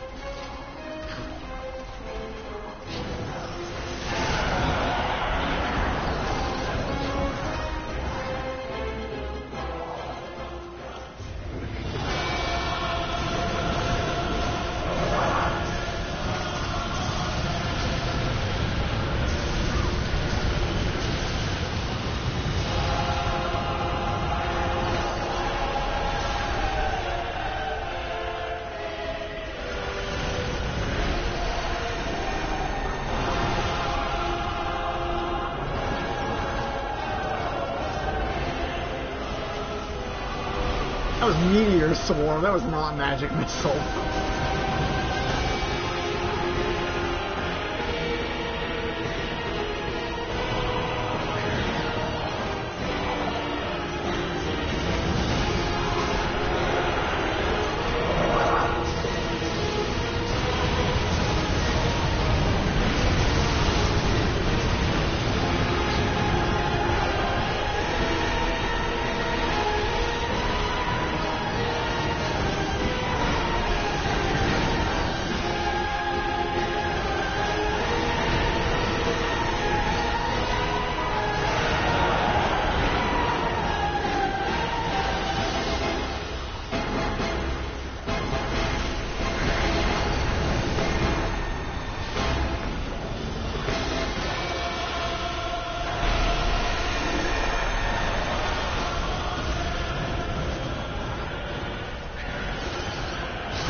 Anyway, so as I was saying, the living failures are basically the prototypes of the celestial emissaries that that the orphanage uses to make the healing church's blood.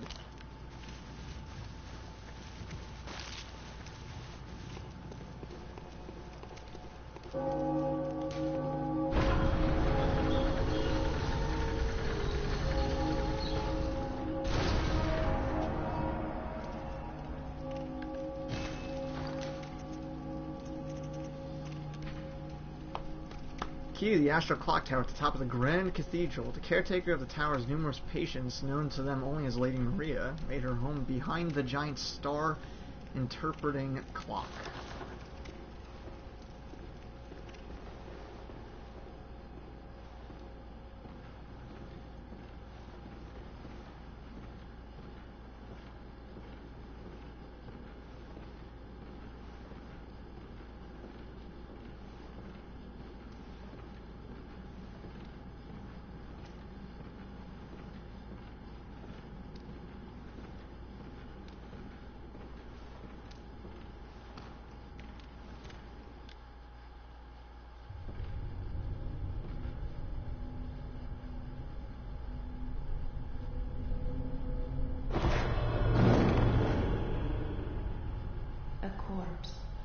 Should be left well alone.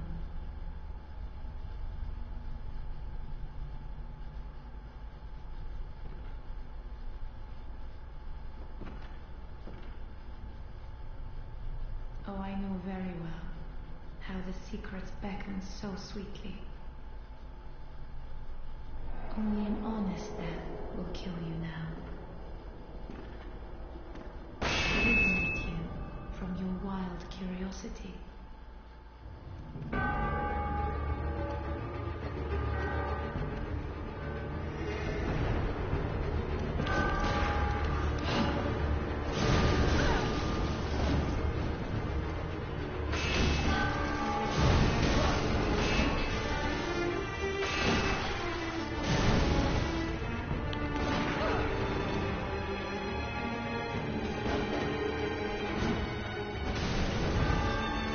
He's who the doll was based off of.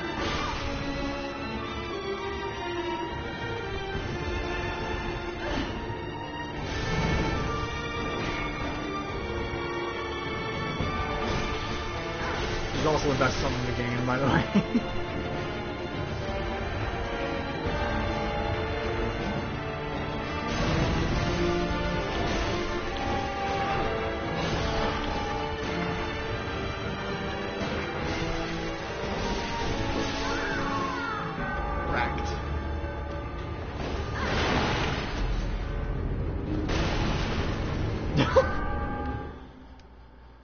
She just like headbutted through a bookshelf there.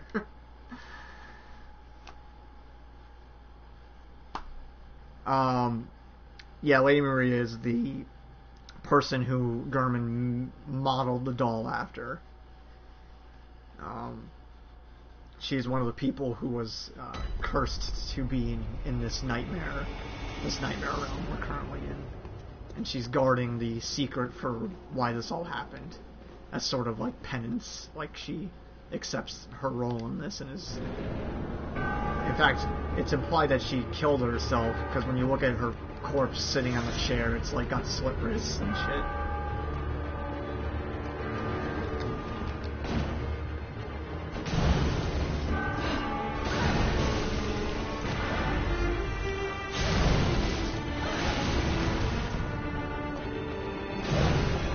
She's basically an apparition. Like, everyone in this dream realm is like being astrally projected into it as opposed to just dying. As a punishment for something they did further into the DLC.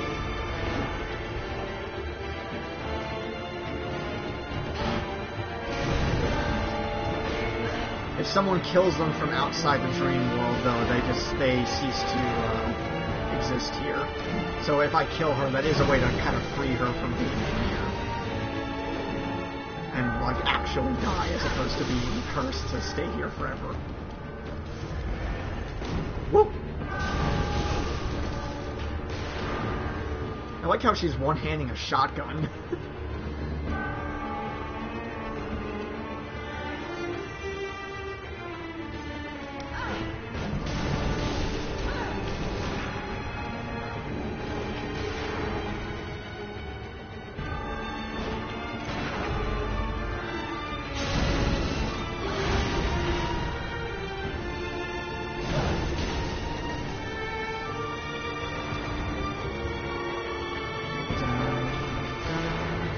Some Big O music.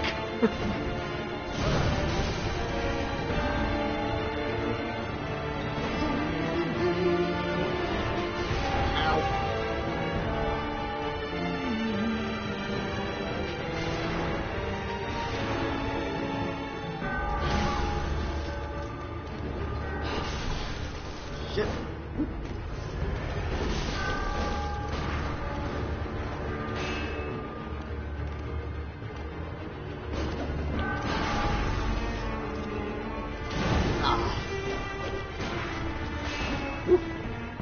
Trying to get the parry.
What's really cool to me is that the music is actually a almost a religious, I don't even, like a prayer for Lady Maria in Latin. So like you can hear every so often them saying her name amidst the chanting.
Oh shit, I parried her and I didn't realize it.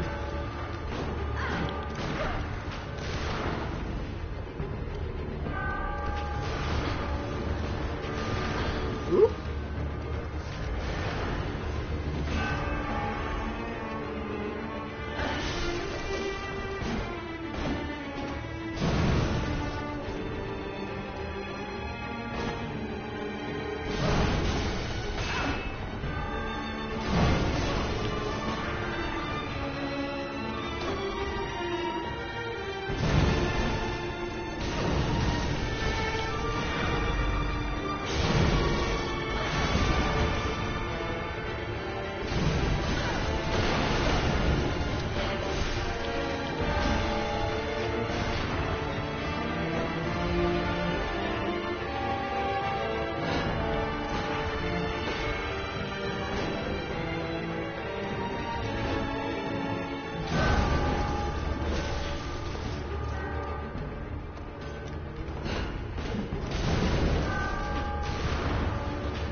You'll have to reload eventually.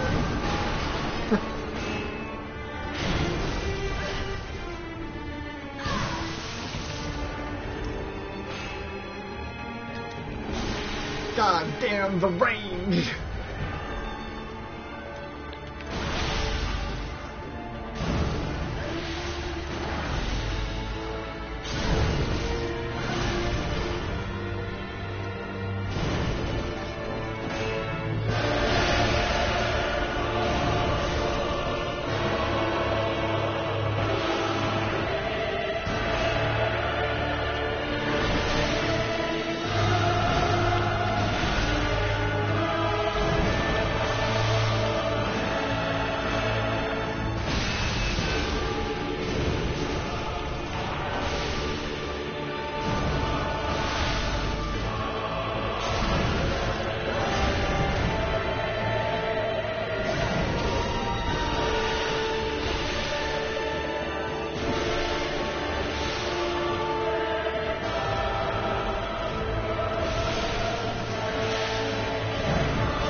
Hard fight. Gonna run out of bullets soon.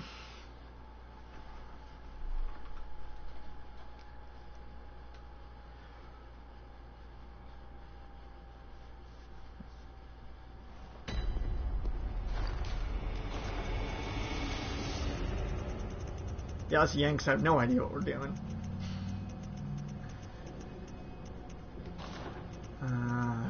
How should I do this? None of these are helpful. That could be helpful. That could be helpful.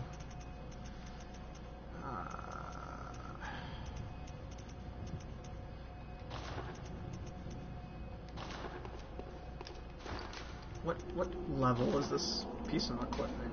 +6. Oh, I might be able to upgrade this. That'll help.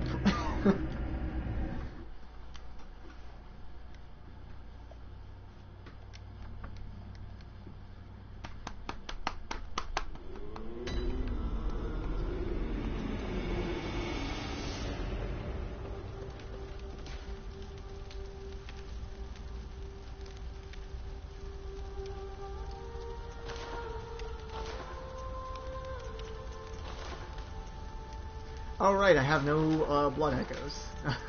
Because I kept dying. Okay, thankfully we have some cold blood.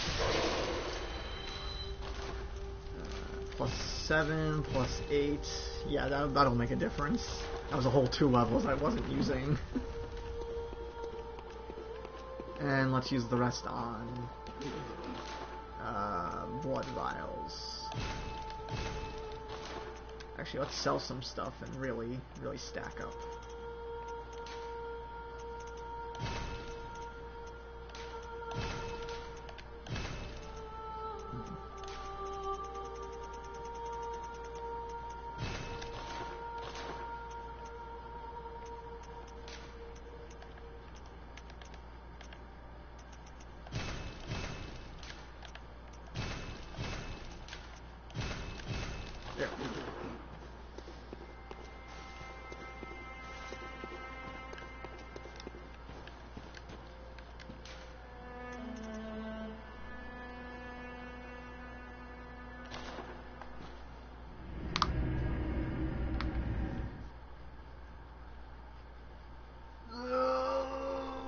Get my ass kicked.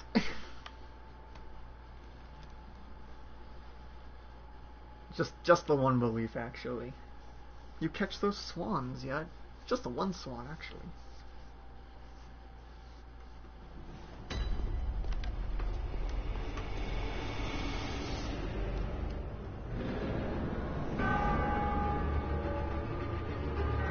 Yeah, probably.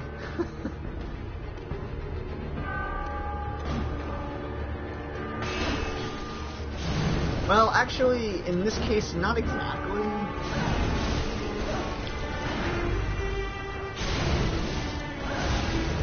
It's hard to explain, though.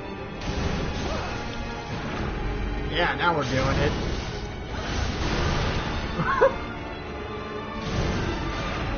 Oh my god! Crushing it.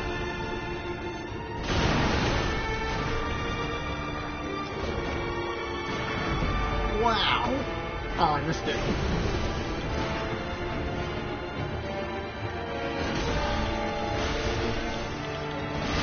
Alright, fair enough. Oh, sweet Jesus. Ah, and I fucked it all up.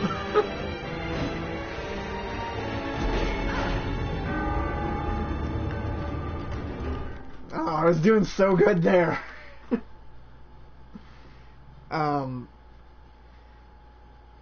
So the secret she's leaving hidden, though, is something that, like, we can put to rest and have this horrible nightmare curse go away.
think I have any lightning. Maybe I could switch to nitrous. I would use the Moonlight Blade, which is arcane, but it's kind of slow, and I don't know how much damage it's gonna do. They're good songs, Brent. I'm gonna try the sword, and let's see how it does.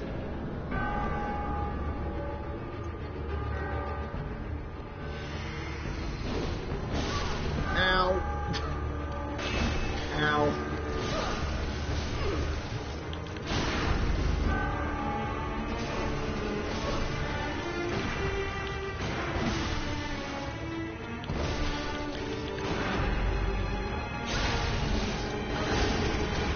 It's doing about the same damage, but it's just slower, so I'm not sure how helpful that actually is.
That is just all of her blood.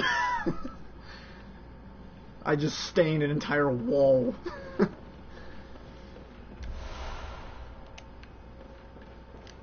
Jesus. That is one of the best fights in the whole game.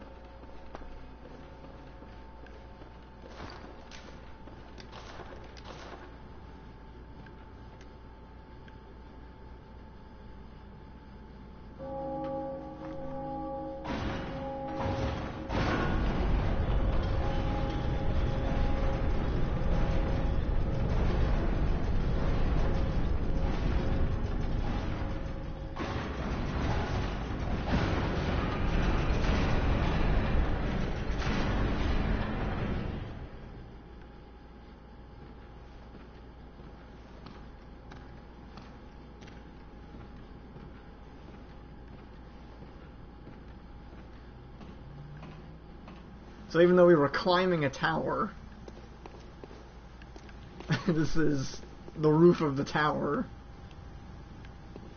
and now we're in a beach, coast. And what's crazy is if you look down in the water, you can actually see the rooftops of the other buildings. So like this is another layer of Dream, right? And it's actually like intersecting with the layer of Dream below it. So even though this should be the floor, we can actually see underneath it the village and city, even though it would technically be underwater.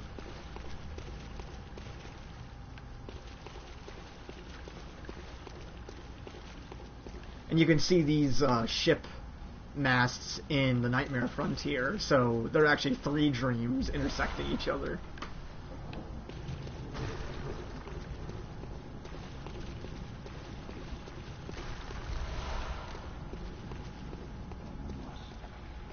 Black and white, blasphemous murders, blood traced, flames. Atonement for the wretches, and by the wrath of Mother Goss. Mercy for the poor wasn't child. Mercy. Oh, please.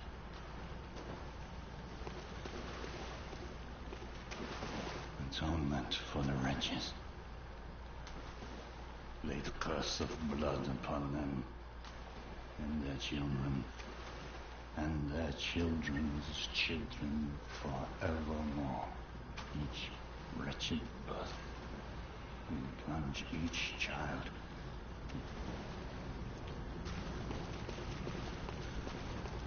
So yeah, this is, we're getting to the heart of the matter, which is that something in the fishing hamlet happened, and it was considered so horrifying, so profane, that did it curse the hunters who enacted it, trapping them in this hunter's nightmare.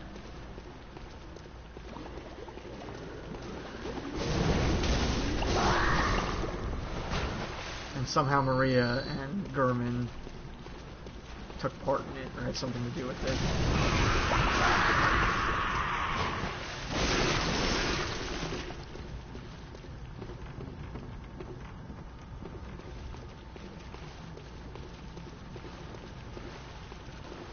Well, basically, if you were listening to what that guy was saying, this curse is on basically every hunter. On their children and their children's children. Anyone who is semi-related to what happened is going to end up here. Even if you're like, you know, a descendant from 100 years later, you're going to end up here.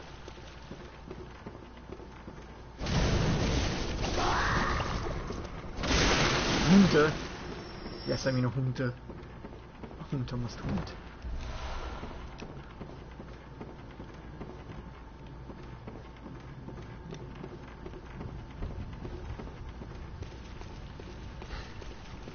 So there are only 2 bosses left. There's the final boss of the DLC, and there's the Beast of Master Lawrence, the Beast version of Master Lawrence. And then there's the main story bosses, which we have 3 or 4, depending on what ending we decide to get. Oh! Oh, the tracking on that hit. That was bullshit.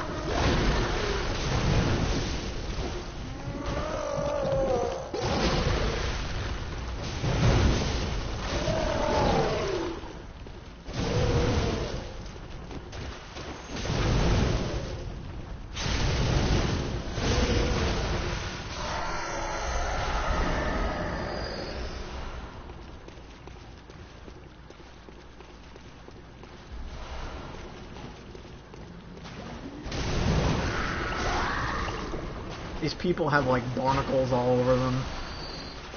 Whoa.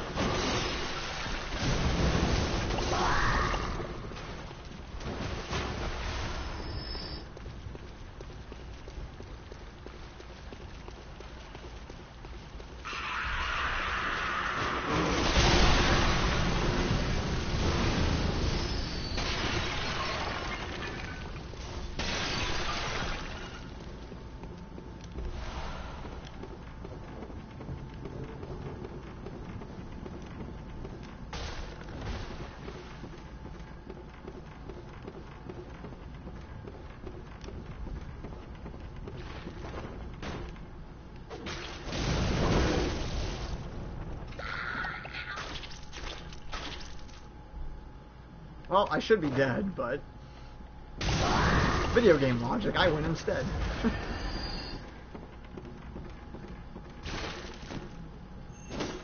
Oops.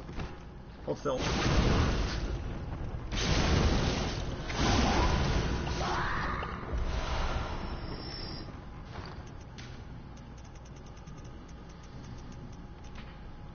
Certain church hunters obfuscate their identities and slip into the nooks and crannies of the city.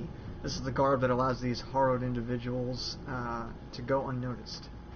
These hunters are keen to early signs of the scourge, serving as a first line of defense against its outbreak, or perhaps when the time is ripe, they find signs of the scourge where there are none.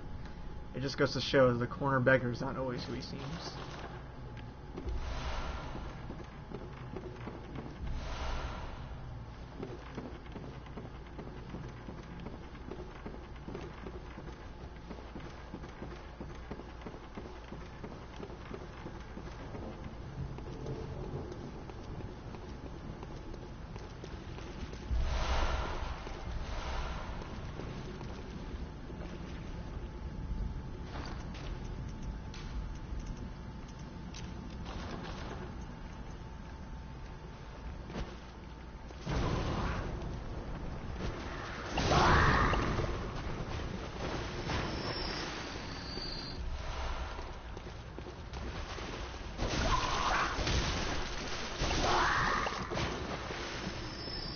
Burpborne. Bloody bones. Oh god. Oh sweet Jesus.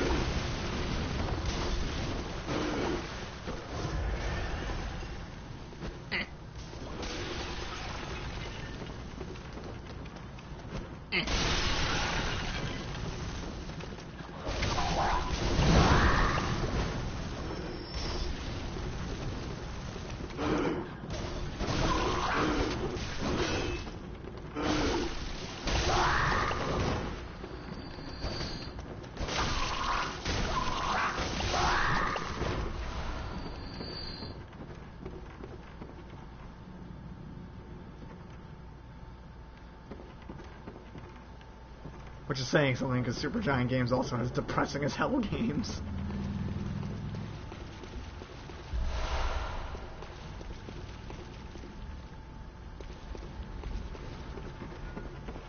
Yo, Armored Core had some great imagery.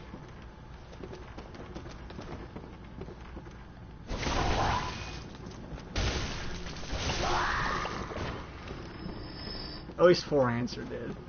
It's the only one I ever played.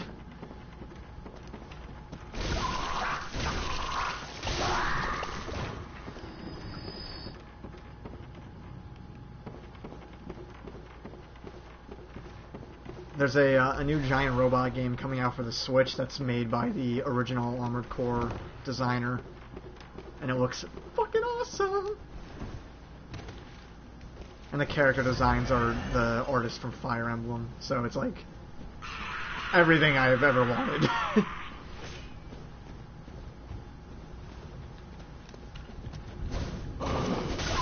Wow, nice throw, jackass.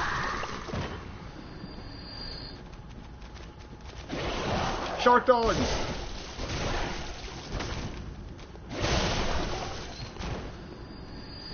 The worst kind of dogs.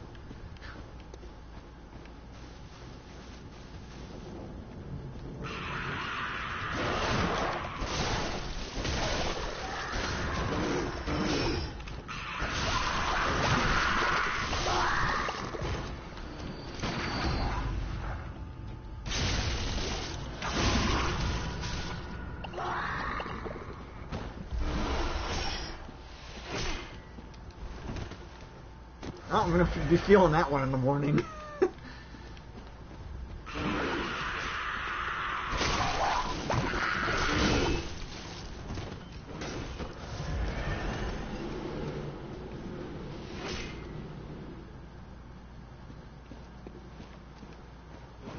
Remember the cats from Dark Souls? Those things were horrifying. They could like roll up into balls and hit you.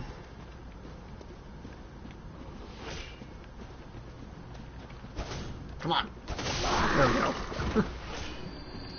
This part sucks because there's like this caster up there on the right who's going to shoot those skulls at me. And they do a lot of damage.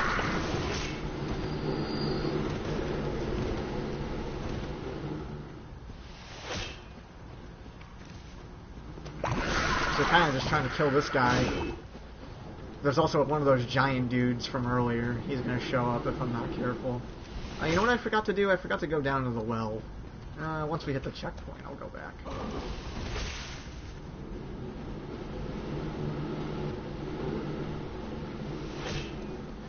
They were like giant fat cats.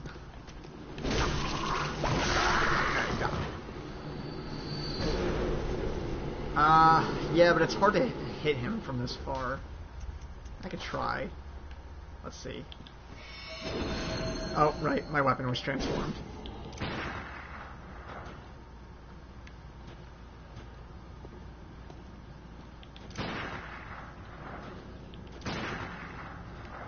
Okay, maybe I shouldn't angle it.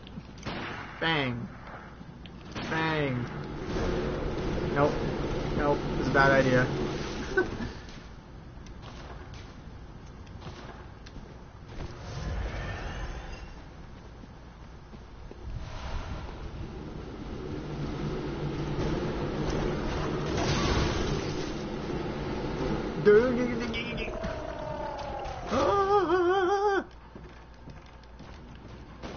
Okay, we got the checkpoint.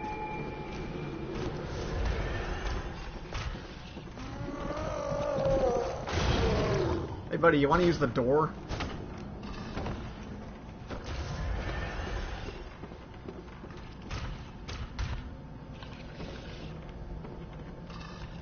Who are you? I'm afraid I've made a bunch of things. This is the guy who told us to kill Lady Maria earlier. Oh, I can hear the bell now. The beast-eyed assassin. He's after me. Again. And again. It never ends.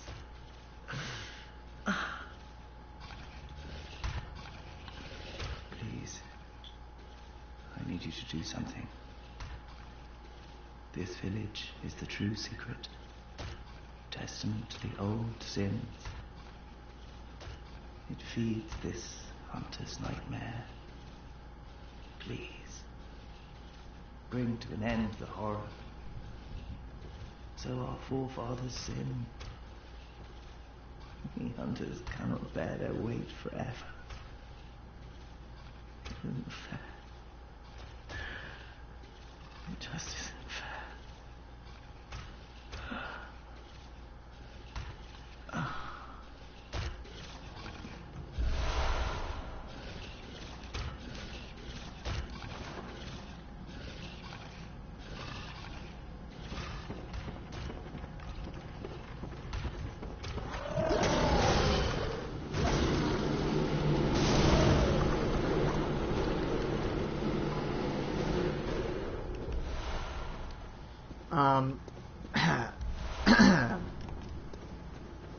So that was Simon.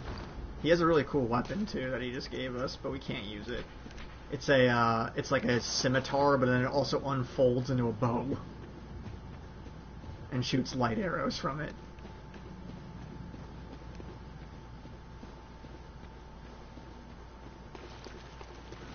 So we're gonna go down the well because I forgot to do that. We can get Maria's weapon down here if we kill that thing that's hanging on the ceiling. He'll drop down eventually. First we have to fight the regular one.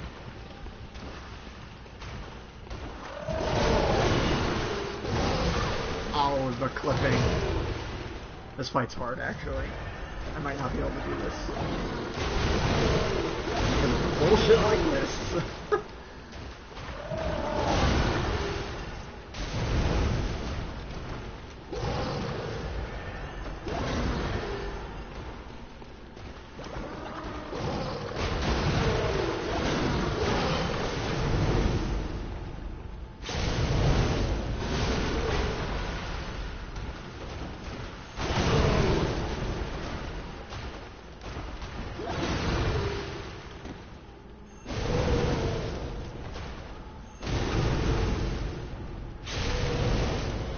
The other one's probably dropped down by now. Hopefully I can kill this one first. Yep, there it comes. Alright, we might have this. Hate these things. Alright, if we can chain backstab him, we're good.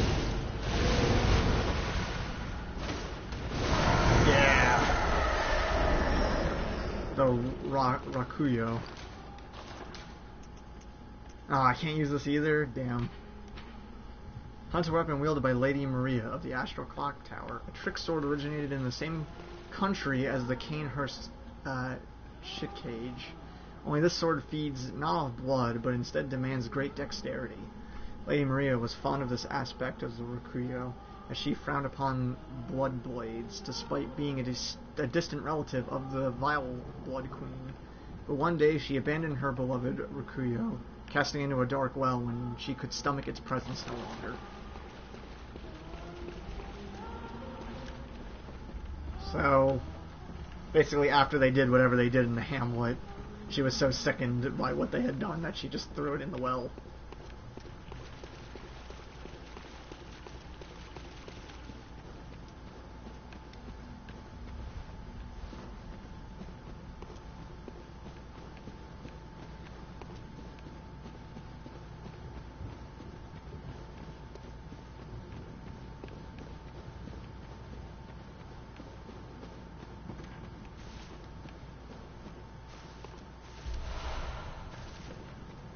How many bloodstone chunks do I have?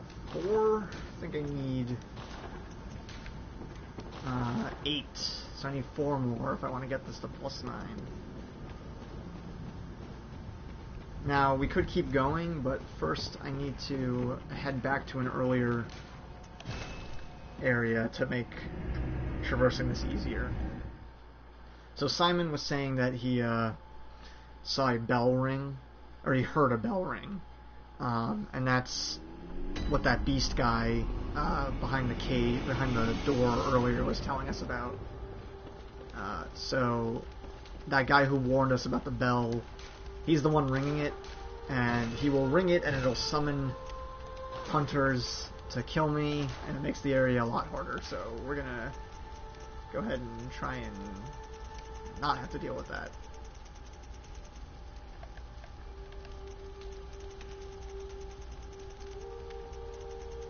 And I have nothing to upgrade with, do I? This is really as strong as I can get it, huh? I can add bolt attack to it.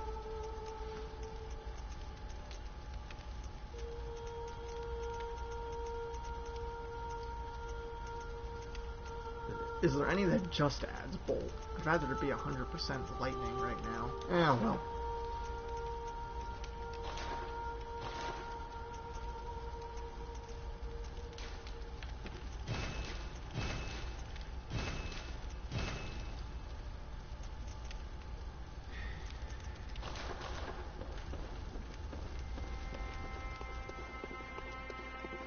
Good Hunt had moments ago, from some place, perhaps deep within, I sensed a liberation from heavy shackles. Not that I would know. How passing strange. Very well, let me...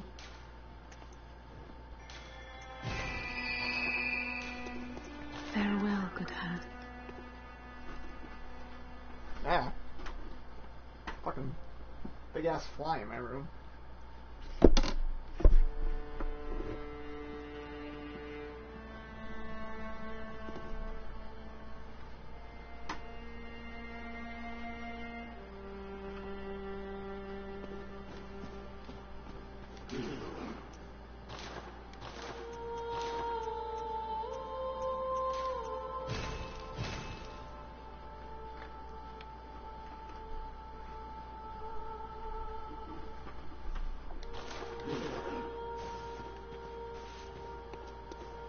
Crush it.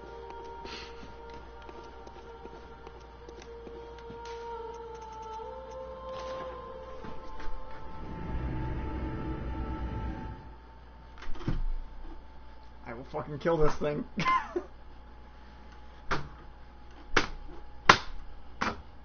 It's dead.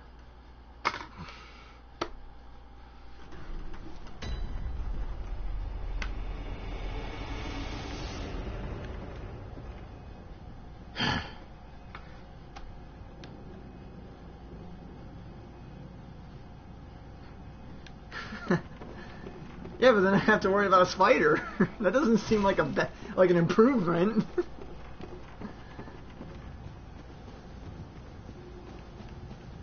Oh shit! I went to the wrong. Area. We gotta go back. I didn't do the thing I wanted to do. Out of my reach.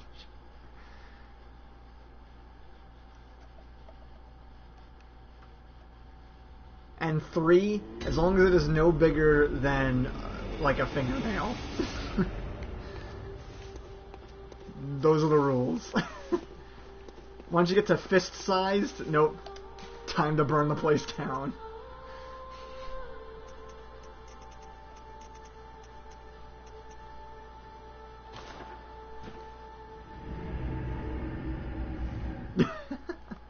But not too small either, because the smallest ones tend to be the super poisonous ones. I don't know what 5 pence piece looks like. And I know you know I don't know that, so why are you saying that?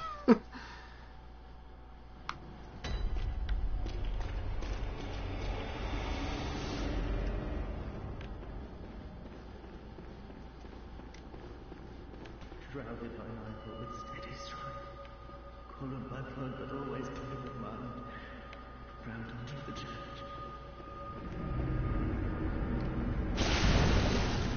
In Australia, they teach you to check your shoes every time you put them on because there's a chance of life-threatening spiders inside of it.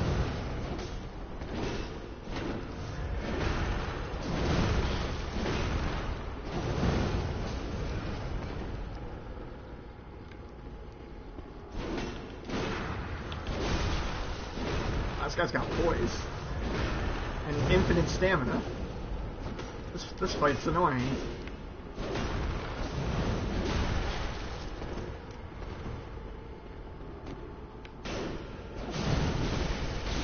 There we go.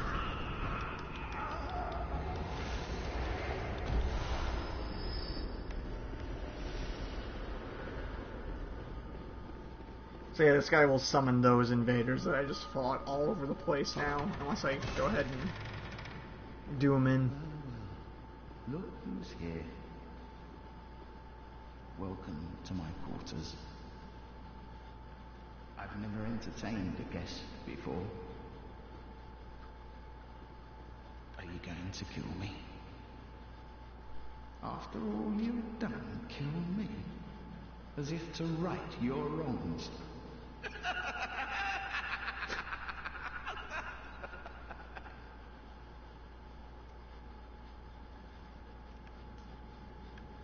What is it? Oh, well, leave off. What's done is done.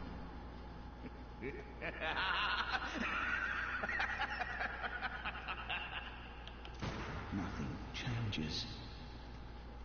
Such is the nature of man.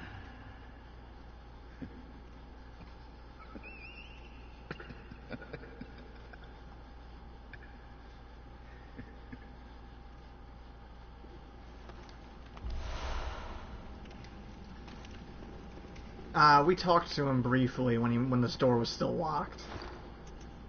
Whoever he is, he clearly knows about what they did in the hamlet and is trying to punish them. Let's look at his weapon. The demented hunter weapon brandished by Brador, the healing church assassin. I guess I... There you are. Okay, thank you, Mike. Jesus. Only effective means of expelling tainted blood, or so Brador, isolated in his cell, continued to believe.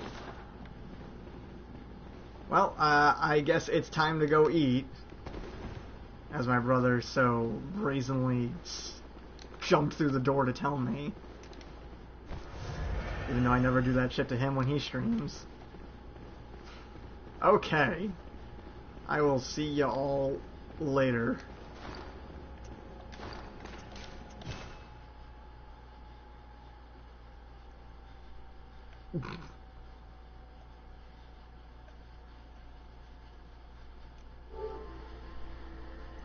I always forget how to end the stream.